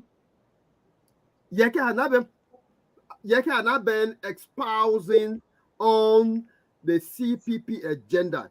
Yeke had been espousing on how he had been treated in the House of Legislature when he puts his communication on the floor and the speaker doesn't, allow it. When members of the Justice Ministry would take Facebook Live and see disturbance at his program. And I didn't. I saw extra. All our eyes. I saw what a Yeka Koluba is part of his ANC. Yeah, he's part of ANC. Okay, let's move on. Let's leave it with the audience to make that. Go ahead, Mr. So. Definitely the issue of that law, we're going to look at it. As you know, we don't just jump into conversation here. It's not how it comes. I know it's a current news, but we want to make sure and get a really detailed look at all of the stuff that involved. Definitely we're going to have a conversation. But it also, people are also talking, there are a lot of conversation ongoing to what is going to be the danger. We're going to soon pivot from that here, but let me bring in George. Pa George, you said you were prompted to come in because the Liberal, as usual, he was on the other side of the world in an isolated war in his cell. What prompted you in? I hear him bashing Eugene Falcon. And let me make the record. I know Eugene Falcon well, very well. We used to be good friends. So, but let me say this. People join political institutions for reasons. People don't just go and join political party because they want to join. They join to contribute, to get something in return. That's some people's motive. Other join to contribute, to move the institution forward. Now, Eugene Falcon is a member of the CDC. He campaigned for them. They won the elections. They gave him a job.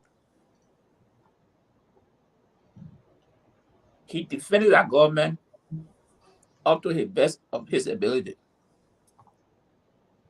He even went as far to say something that the international community had to call the government to.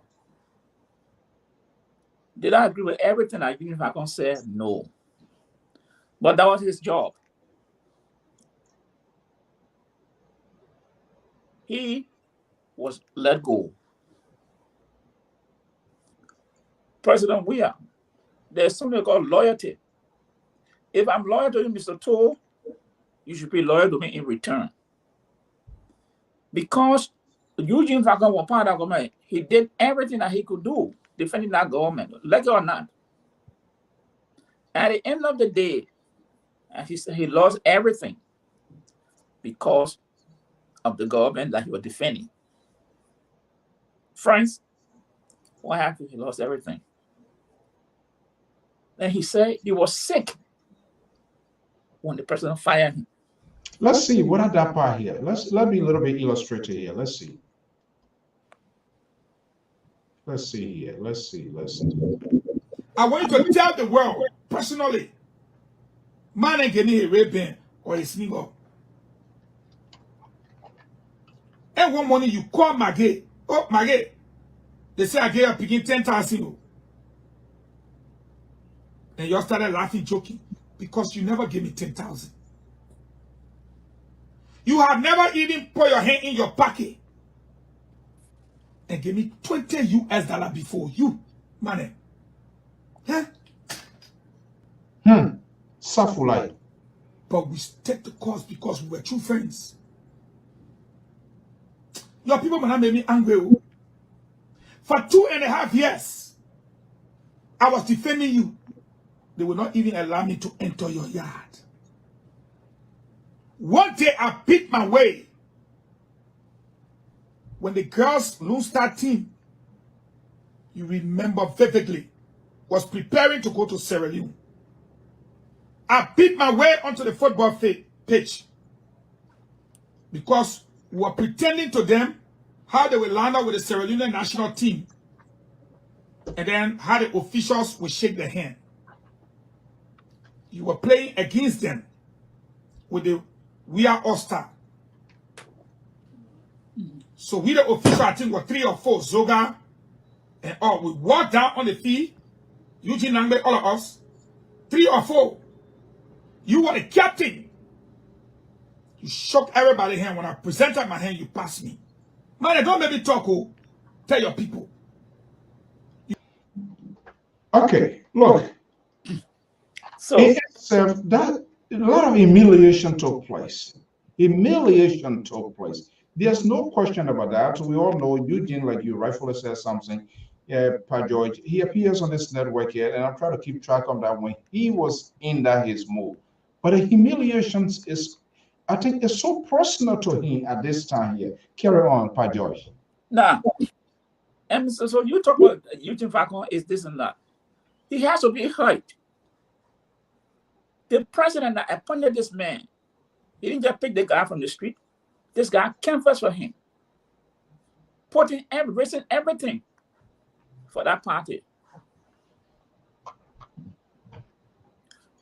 Look what the man said. And then the first time, the second time he repeated I think before, the person I think was going to battle somewhere.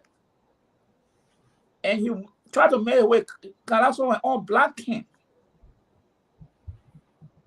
The president had never spoken to Eugene Falcon since he appointed as minister, deputy minister. Now look how disgraceful, humiliating, shame it is. The man is on the football field. 4 or 5 persons, you greet them and leave. You don't shake his hand. The deputy minister is serving for you, doing that work.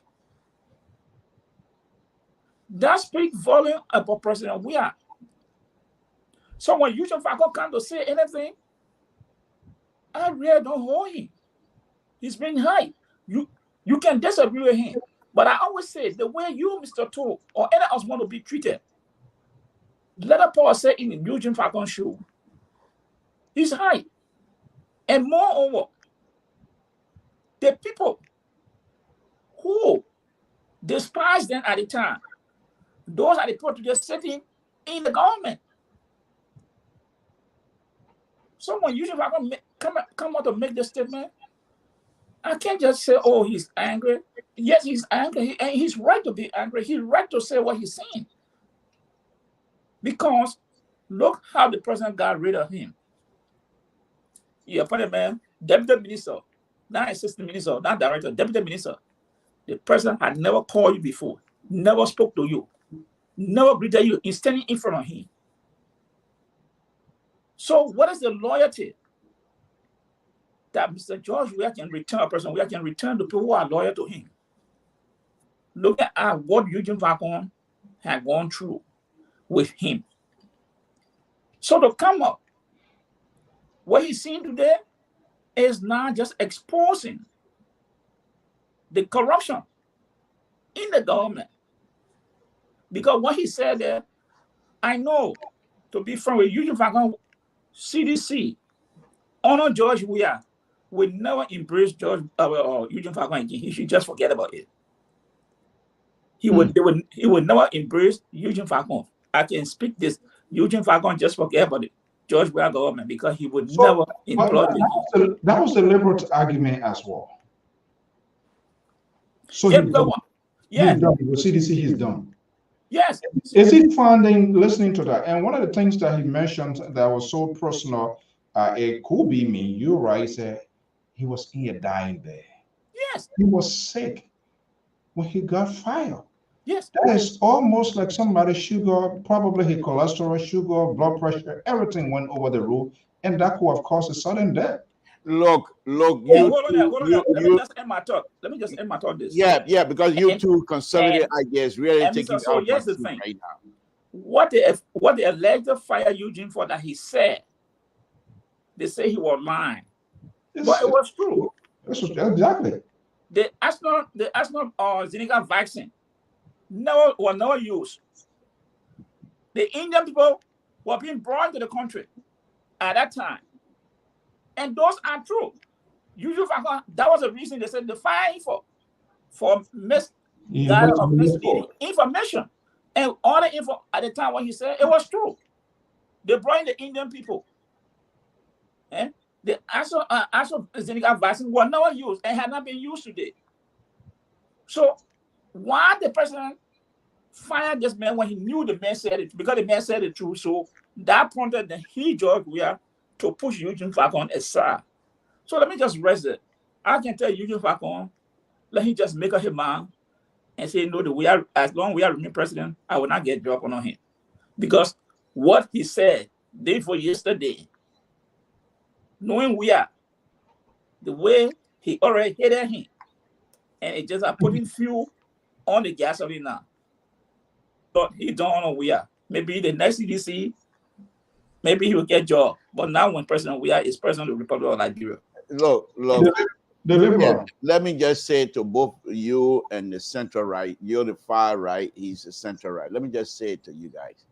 That kumbaya stuff here is not working with me here tonight, because I'm not here for the kumbaya story. Look, let's be, and I feel for him. And as a human being, we all feel for him. But as a person, you should be able to understand life in order for you to get in these kinds of situations. I'll give you an example, and I'm not going to call him, but Mr. Soe knows this person. There's a gentleman higher up in the government who is very close to Mr. Soe himself as well. And the person visited here, but the attitude exhibited after the visiting here, I refused to even, when we went to Liberia, he invited us. And I told him, I don't want to meet with him. It's not that because I don't like him, but I don't think there's anything in there that he would give that would be substantial enough for us to embrace him. That was my point. Now, here, Mr. Falcon's situation. Remember now, Mr. Falcon did not start with CDC. He was with Unity Party before. Same behavior. He had an issue with them. Blue, he jumped ship. CDC welcomed him, which is okay. So he became one of their mouthpieces when Eugene Falcon opened his podcast. 500,000, 600,000, 700,000 people tuned in at the time. And it was good. Now, Eugene Falcon has a picture when he was on the camp in Ghana, where he was carrying a bag for Dr. Weah, very close to Dr. Weah. And you cannot tell me that Dr. Weah doesn't know who Eugene Falcon is. So when Eugene Falcon should have known, I say Eugene Falcon, when he started this thing, and up to that point that the president have not even have a conversation with him to discuss some of the political strategy, to say we thank you. Even in a meeting where you have one or two people to say, Mr. Falcon, thank you. I think we like what you're doing. Nothing like that. He said it here. But yet still, he believed in the cause.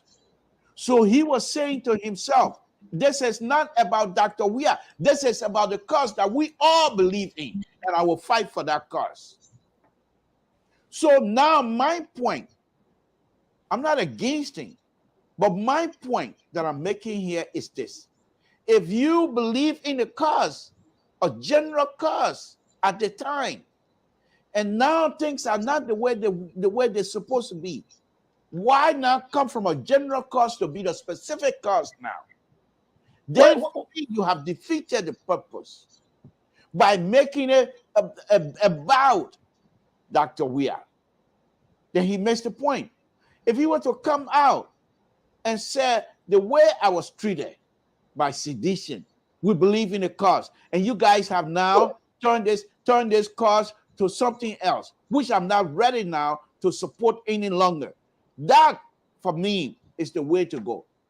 And this is why I say, and I'm saying this still, that I believe McGill must have opened the door for him to go the way he's going, as a way of having a shot fire across Dr. Weah bow to say, watch out. if things are not changed towards me, in favor of me, this is what's going to happen. That's what I'm saying.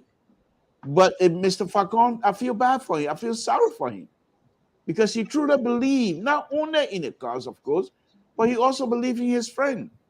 But I will come and work. Who the friend? Dr. Weah, he said, I will come and work for you. Who you think, or what he was doing then up to the point of the elections of the president? Who you think, who is the friend he was really working for? Well, he had his public pronouncement. It was about the cause. No, there could be a person who is leading. That's what I'm saying. Now his public. I'm asking you because you try to be politically correct here. You want to be. No. Do I look like somebody who will be politically correct? That's what you're doing. No, I'm not. I'm being factual. Do you think I care for what people think about politics and what I think? Mr. Toe. Central Right, the Liberal is on the floor. Mr. Central Right, welcome back. The Liberal is on the floor. The point here is this.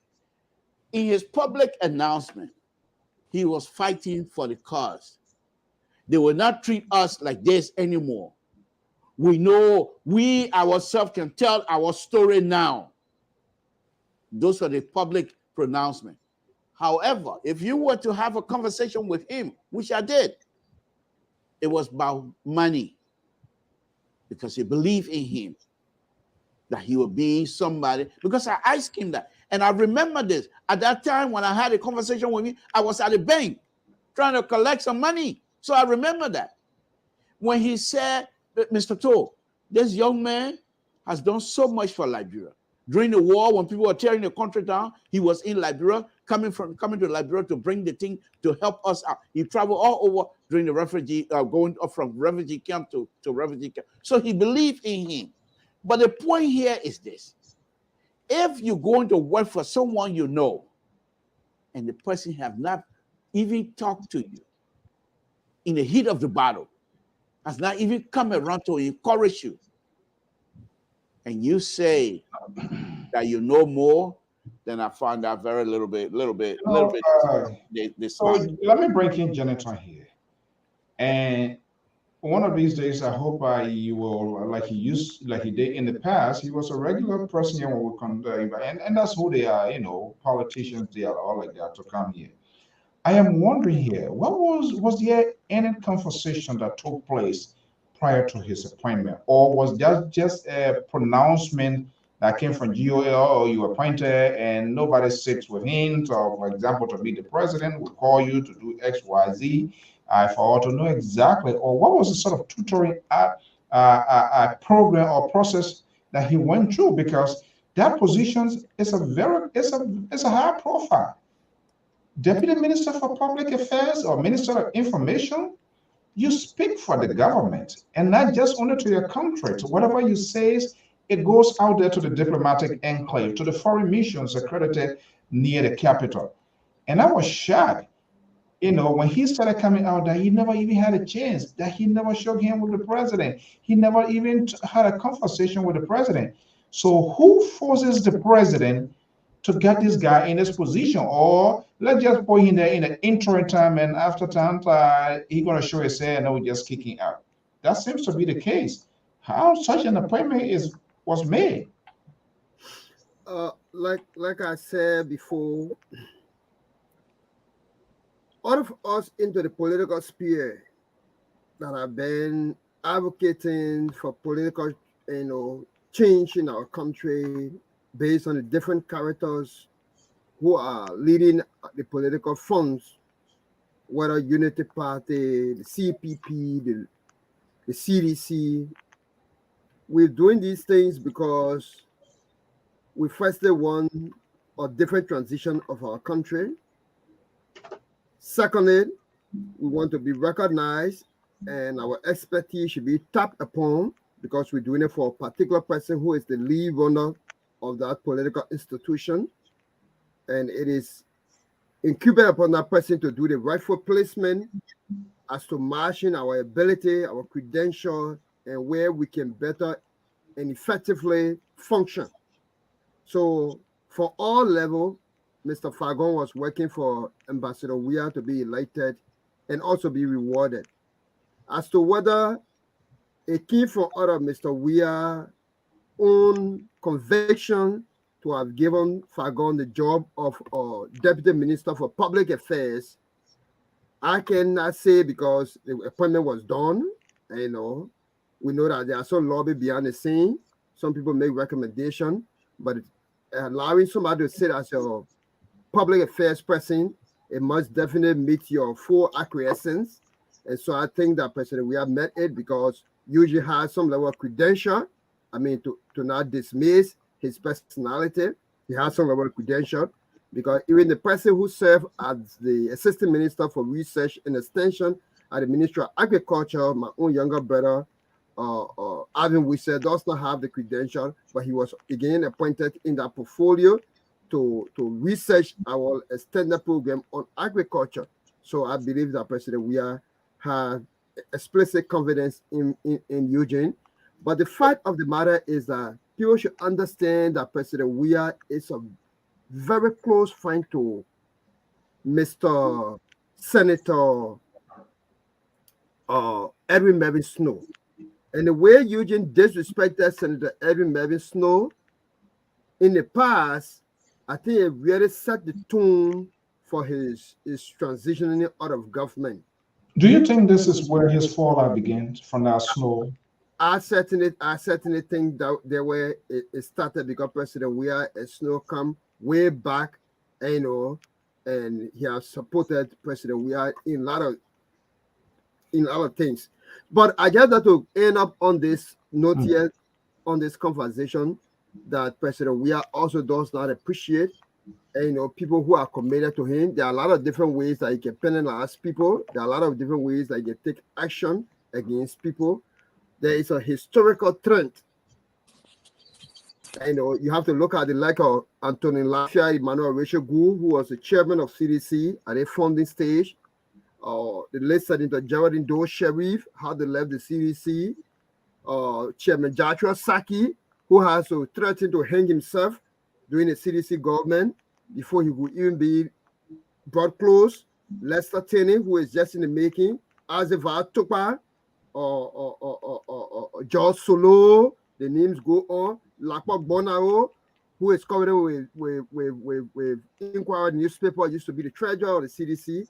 So there are just too many personalities who have contributed, and the extent to which President Weah had not recognized those characters during his regime is also a message, especially so on the firing of Eugene Fagon. My argument is that Eugene Fagon's justification of what he did as a means of getting Weah elected, some of whom were not unique to the kind of politics that we need, his firing from the job because of India coming when the virus was at the height of our country, I think it was not a very prudent decision. But again, he was meant to be kicked out, so anything would have worked at that time. Okay, let's do this last push around before we go here. I'm not sure whether he's going to be the face or he is already the face of the CDC. He arrives at the party headquarters, the famous Sycamore Tree today. Let's watch this here and see what it looks like.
Okay.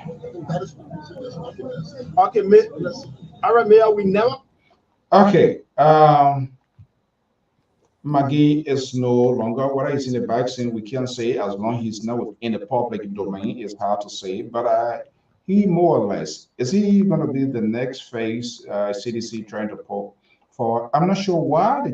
That should be the role of the chairman. This Jefferson Major Cody is being used. I believe his connection with the young generation, not all their base, is quite is kind of gearing them up. Uh, he's visiting to other places. Is he going to be the face of the campaign moving forward? Because McGee seems to be, if he's there now, he will move under the clouds of darkness. There's no way that he can be surfaced during daylight time. Can Koji get this? Can he handle this? Mr. So let me say this. Jefferson Kochi, with all due respect, he's the mayor of Maroon, but he cannot be the face of CDC. You see, having the boss follow you because of one or two things gave to them, that's not all to it. As being someone to carry the face of CDC. Jefferson Kochi got too much, what I would call baggage or baggages. His name does not resonate with many people in Nigeria. Maybe everything that bad. When you say many people, let's be a little bit. Maybe in the opposition quarter, but Jefferson's name does not resonate with many people in terms of someone as a leader. Just look the University of Liberia. That would not be the arguments of seditions. You can't. No. You can't in any form, shape, to persuade them with that sort of talking point. No. Yeah, okay. For sedition, they might take him to be the face of the party, but can he move? Go to Maigiri, Palm County, Basel, Kidmont. Do we have that connection? This because to be the face of a political institution, that is not a small task. And that's what I'm saying. Maybe for sedition, he's okay. But even among other young people like on the University of Liberia campus, see the attitude there. What his fellow young people think of him. He's supposed to be someone that young people supposed to try to emulate. But violence is always linked to Jefferson Kochi. And for him to be the face of CDC, I do not know. What role he's going to play during the election, I do not know. All right. But I'm very afraid that if he becomes the face of CDC, I can see more trouble coming. All right. Libra, is that a fair analysis? Yes. For once, and I'm not totally on board with the central right. So let me try to separate that very quickly. But yes, I do agree. The fact that Mayor Kochi, in many of the accusations against him, has always been linked with violence, and so to be the face of CDC, I don't think it's going to. CDC is in trouble. Let me put it this way: CDC has a. Is he being given the proper platform? Has he exonerated himself? Has he provided? No, he has not done so. He has not. Is it too late to do that? He has not done so. Well, he could polish his image because at this time they're not going to use Samuel Toy. Samuel Toy have issues. Then who are they going to use? I'm coming to it. They can't use Monobab Mono either because Monobab Mono is not trusted by George Weah, and you need to be trusted. But George, we have to be able to carry the message that yes, when the president, even if you're not there after you finish speaking, that when the president picks up, you say yes, this is what we say. Monroe is not going to get that kind of support from Dr. Weir. Who I think, excuse me, Akaras Gray? No, Akara Gray cannot be. The person who I think will be better here for me, and I'll be ridiculous here as usual. There's two people names that I have in mind that will be able to be the face, and this is where the late what's her name, Muna Youngblood would have been very, very her involvement at this time would have been her demise created a big right. So I think CDC needs to go out of get the old man. Who? The man who's serving what's his name? Wilson Tappet. Bring him to be the face. Or Wilson Tappet? Yeah, Wilson Tappet. But Wilson Tappet will not even want to do that because the man who presided over the relief from the how you call it, sir? The COVID fund. The COVID fund. Yeah. I'm just throwing names out there. That's fine. You can disagree. Or go and bring in Jefferson. I mean, Jefferson. What's his name? Josephine Davis. Bring a female. Bring a female. If it is not Jefferson, if it is not Josephine, bring a female. Let me finish. The Lpr is on the floor with my Lpr view. I'm entitled to it. You can't bamboozle me to accept your conservative view, please. Let the Lpr speak his own mind. Okay, so bring in a young lady, CDC Kaba. You can do that. Bring in our own sister, Piso Tai. You can do that, but they must be supported by the entire CDC hierarchy. McGill was going to post saying the opposition Gary. He was seriously going to hurt the opposition. If it wasn't for the sanction and that corruption statement he made, he was going to damage the opposition. Now that he's off the stage, you will have to bring in young person, but that young person must have the support of the CDC hierarchy. But right now, Mr. Soe, let me just say this. Politically, CDC has some serious problem. This is where the age of their supporters will come to play. They're all young, but now the international community seem to be getting involved with their behavior and whatever it is that is happening in the party. So what I want to say lastly, Mr. Soe, is this. If CDC, for me, I think they're in trouble right now, because I don't see the true face of CDC as it is right now. You can't go and bring George Soto back. You can't do that. But of course, if you go and even apologize to George Soto, like you did, even if you bring George Soto back, George Soto might, because CDC is in the people's blood. You can't take that away from them. You take George Soto right now and you put into ANC, you will not be certified. You take George Soto now, put into the Liberty, he will not be certified. Put him back to CDC, and he would be able to do a wonderful, wonderful job. Mr. Soe, CDC have zero problem, and I don't know how they're going to redeem themselves. However, the young people who has the ability to vote in Liberia, they are the people that I'm concerned with, because once again, they will tilt the popularity of Dr. Weir, and not because of his leadership ability, and not because they are hungry. They will go back to the popularity section and try to bring him back again. So that's a serious problem.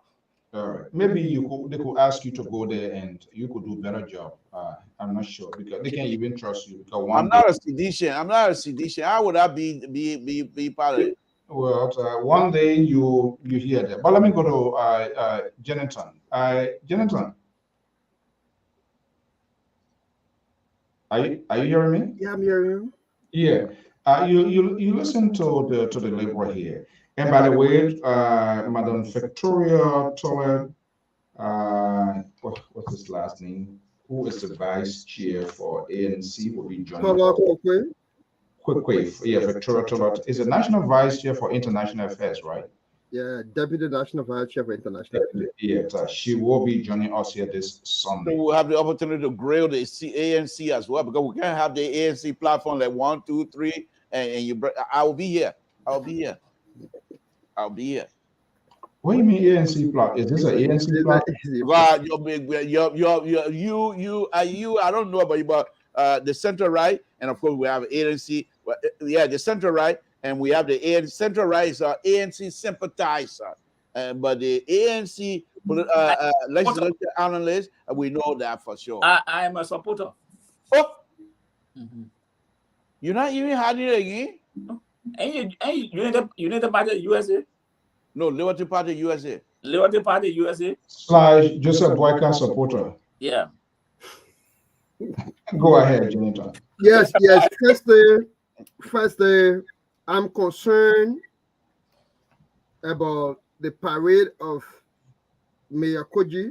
He's a young guy, a young brother. I'm concerned about the messaging when he had all the folks behind him.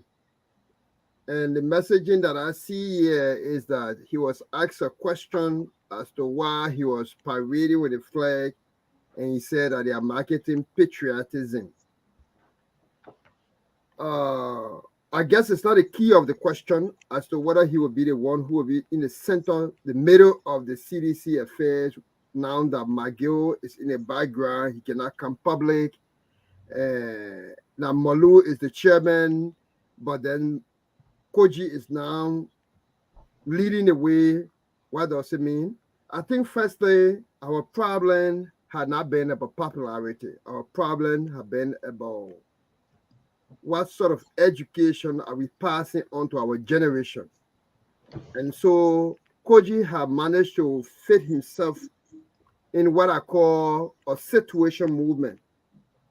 A situation movement that is sporadic.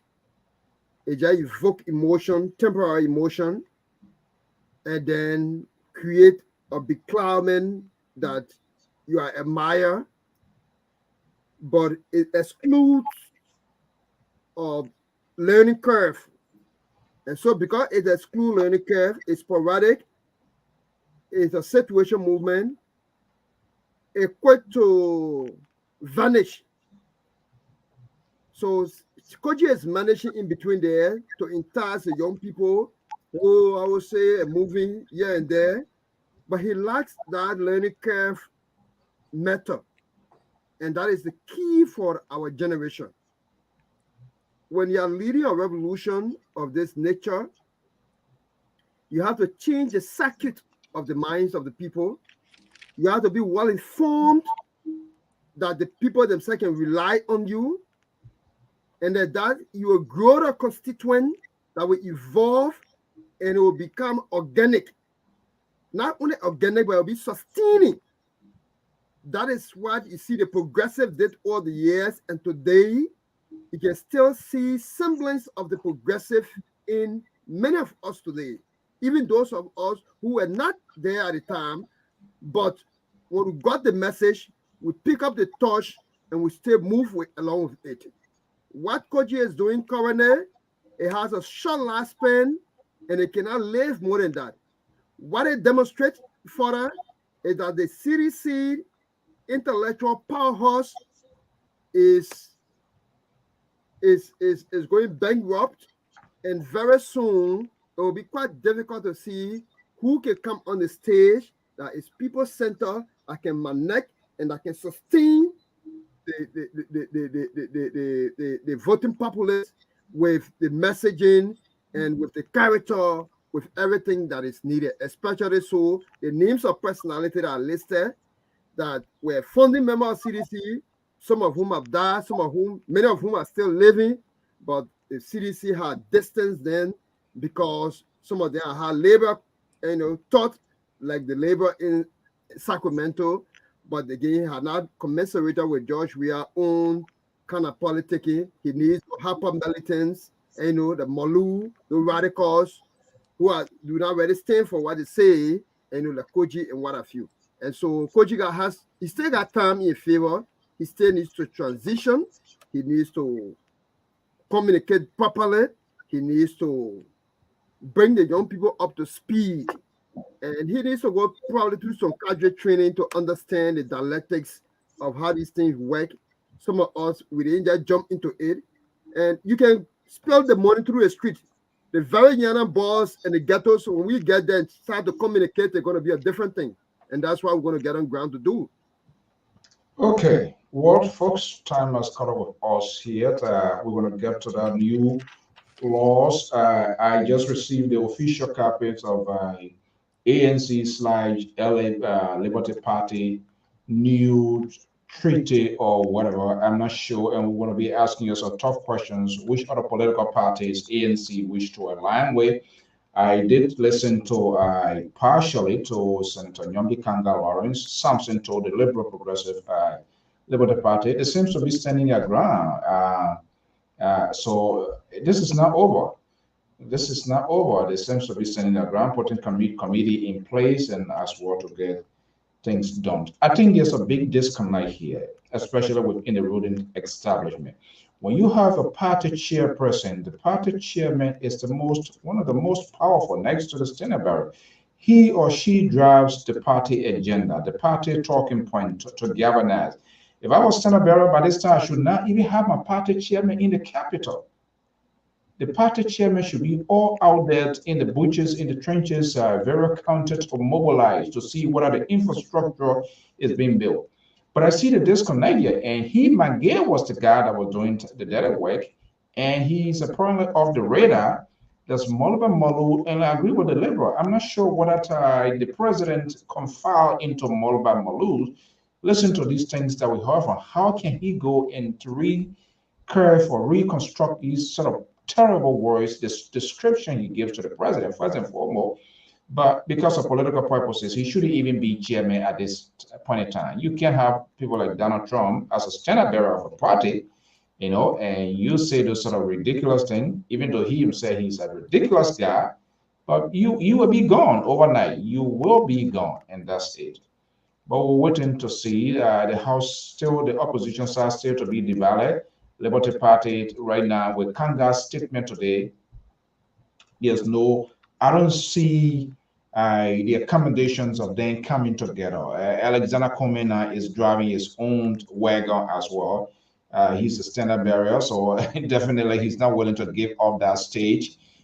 Or he wants them to have somebody. But I'm wondering what does he, and that's what we're going to be asking Victoria here. Who Mr. is Soe, the voice? Yes. Before we leave, I want to make a suggestion to CDC and their people, and that is, I think the issue with the soup the last time, July 26th, I think if Jefferson Kochi want to seriously be the face of CDC, I think he need to go back to LDU campus and have some of a discussion about his useful people who he think he had taught them well, to engage the soup leadership or whoever the soup wanted and make it in the form of debate. In other words, you ask the question, what do you think we're doing that is so wrong? And let soup and the young educated Liberian who are at the university, let them come and explain to you. Then you offer from your own camp people who can argue against. And once you do two or three of those kinds of stuff, and you have these young people engaging each other, you're not only going to have some sort of bringing together the folks that are opposite each other, but you will also learn from the young people what it is that this government is doing wrong from their perspective. I think that will go a long way. That would be my answer. Gentlemen, I want to thank you so much for your time, for your expertise this evening. Who was the most ridiculous person on this network tonight? I was. Mr. As usual. Wait, why are you cutting your own measurements? Because I'm not here to make friends. He ain't paying your more, you ain't paying my more. I'm not here to make friends. So if you say I'm the most ridiculous, I'm going to come to you. Maybe you could choose me. Mr. Joy, who was the most ridiculous pink hair on this network tonight? No, I didn't see anybody to be ridiculous yet today. So everybody say what they wanted to say. They are entitled to their opinion. So I can't tell anybody that, hey, you are a ridiculous person. I didn't see anybody ridiculous yet. Any pink hair? Closing. Senator? No, let me just say my closing. Let me just say this to every Liberian should be on the lookout For what? The 15th magistrate in Liberia, the Senate is coming over a law to have every one of them dismissed. That thing is crazy. I just don't want us to talk about that. We will have far time to I talk. think that should be the talking point for tomorrow. The Senate is they are running ahead of the shadow. They're not even focused. That's not under their jurisdiction. Election can be rigged. This is how the election can be rigged. It's not under their jurisdiction. So why are they going that way? This is Mr. Soe will discuss about this is how the trouble can start. And I want all the opposition people to cry out loud. This is how the war starts in the country. This is how the election will be rigged. Senate, are you kidding me? Okay. Yeah. Jonathan, 30 seconds quickly till we are out of time. Quickly. I think the conversation will be kept for tomorrow. I'd like to quickly state that the Liberty Party and the ANC have fully consummated their deal of the CPP, and I would like to advise other political actors to not emulate Mother Nyombli and Dillon and precedent. I've gone to convention. I have not won convention, but I remain committed. You always need to be committed to paying your dues. You always need to be committed to going to your party headquarters and engaging with your partisan. There will all be a time that will change, and you will obviously be an eminent person within the party. Avoiding your party headquarters, avoiding paying your required constitutional due is not a good political maneuvering. But again, thanks for the opportunity today. She spoke today from her residence. Well, what that means? She is. It was not today. It was not today. I think it was 2 days ago. Well, yeah, okay, whatever. Let me just tell you. Let me just. You already done what you are. You can't come out here and talk about Liberty Party and then you expect me to quietly get off this stage.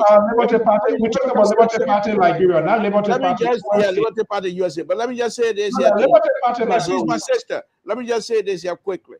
We don't need your advice. We don't need you guys that go around breaking people's marriages and stuff like that. And then you claim, say, oh, the wife or the husband should have done this and why they didn't pay, they didn't buy no food. How you know they didn't buy no food in your house? That's why you go and break the people's marriage. Say that, look, we don't need your advice. You take your Musa ability and FIFA corrupt behavior. You take your Musa ability who still owe thousands and thousands of dollars for, according to the story, still owe thousands and thousands of dollars of oil money. You're taking, you're good. No. How you're gonna lead us? You'll come to Grand Ida, you'll put big fight there when fighting your mouth, they'll run the Nimakade, but that the kind of thing you will do, that the kind of leading you want to lead us. No, Mr. Good night to you. No, the show over. The show over. Yeah, Mr. I agree with you. I agree with you that it's not a good fight, but we're still waiting for the Interpol as well as Musa Berete. George. Yeah. This guy said he's a Liberty Party USA. So why is he melding into the affairs of Liberty Party Liberia? Mr. Soe. A Yomli Kanga is running the party from a house, and he here, come on, Unity Party. Gentlemen, have a pleasant Thank you. I don't want to talk. Get plenty. Just one I'm giving you. I can swallow. I take pain, and I know how to absorb pain. I know how to use pain to be happy. I've gone through a lot, but I've used the frustration and the pain. That's why people keep saying, you fat, you look strong, you think I'm okay on the inside. But you, man, you know the secret and you know the story. You're inside out.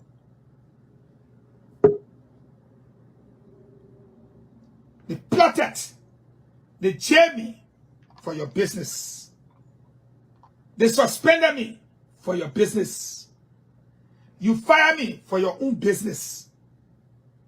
How much more can a man take after losing everything? You fire me while I was on my sick bed for even trying to help you. Your own good. Today I have been vindicated. Today, AstraZeneca have never been used in this great country called America. Today, it was proven beyond. Wow. That's what happens when the political inflation occurs within its own inner war. And that was the infliction that suffered heavily by Eugene Fagon. The voice of Eugene Fagon prior to the 2017 presidential elections in Liberia cannot be overemphasized. His red meat, his kitchen sink, his innuendos, and the conspiracy that he purposely curved and presented to them, the main challenger, the CDC, was heavily embraced by the sedition, but sooner or later, that political honeymoon was thwarted. He was suspended. He was first incarcerated, suspended after a fight, literally a fight with then Melvin Snow, who is a close ally to the president. Does he have a point? Will he cause damage to CDC? What prompted all of this at this time? Is it the departure of Nathaniel Falamagi at the host of Eugene Fagon drafts, for which he's doing it? Which political group can easily do his business? He's speaking in an exhortatory tone. Now he will become a contractor and nobody can do a business. He said he's not going to do anything free no more. If you need his services, pay for it, and he will do the work for him. We're going to wait and see. He said he has more in his storage, more to come. One year we do not know that we need to know. What Monument Molu did not tell us that Eugene Fagon will tell us. In the next segment, we're going to be discussing the new laws. That is now within the purviews of the House.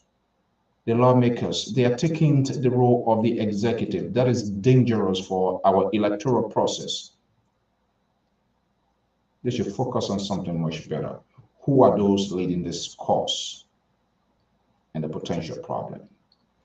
I am Alphonso Zean Soe of the Liberia Public Radio and Lpr-Tv. We want to thank all our viewers, our listeners, far and near. Thank you. Your comments, your tweet, your participations. Always send us those stars as those digital gifts as a way to support this network as we are working aggressively to get involved with some of the things happening in Liberia. And I do many things. We are still working behind the scene. We try to remain independent as possible as we can as a public network. We model the start of the National Public Radio right here in the USA. And so this is why we are not selective in bringing people here. All voices must be heard, must be given the opportunity. We do not run out judgment. We make news proportional. That's what we do, and that's what we will continue doing. We want to thank you so much for your comments, your tweets, your interactions, and the civility that is maintained on this network at all times. This is what we should be doing as a Liberian, as a people, and as a civilized society. We can agree, disagree, but let's make our points savored and be convincing and persuasive in our argument that we can take the day. On this note, we say thank you so much and have a pleasant evening. So we're going to leave you with this beautiful radon from neighboring La Cote d'Ivoire. Thank you so much.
I just wanna thank you.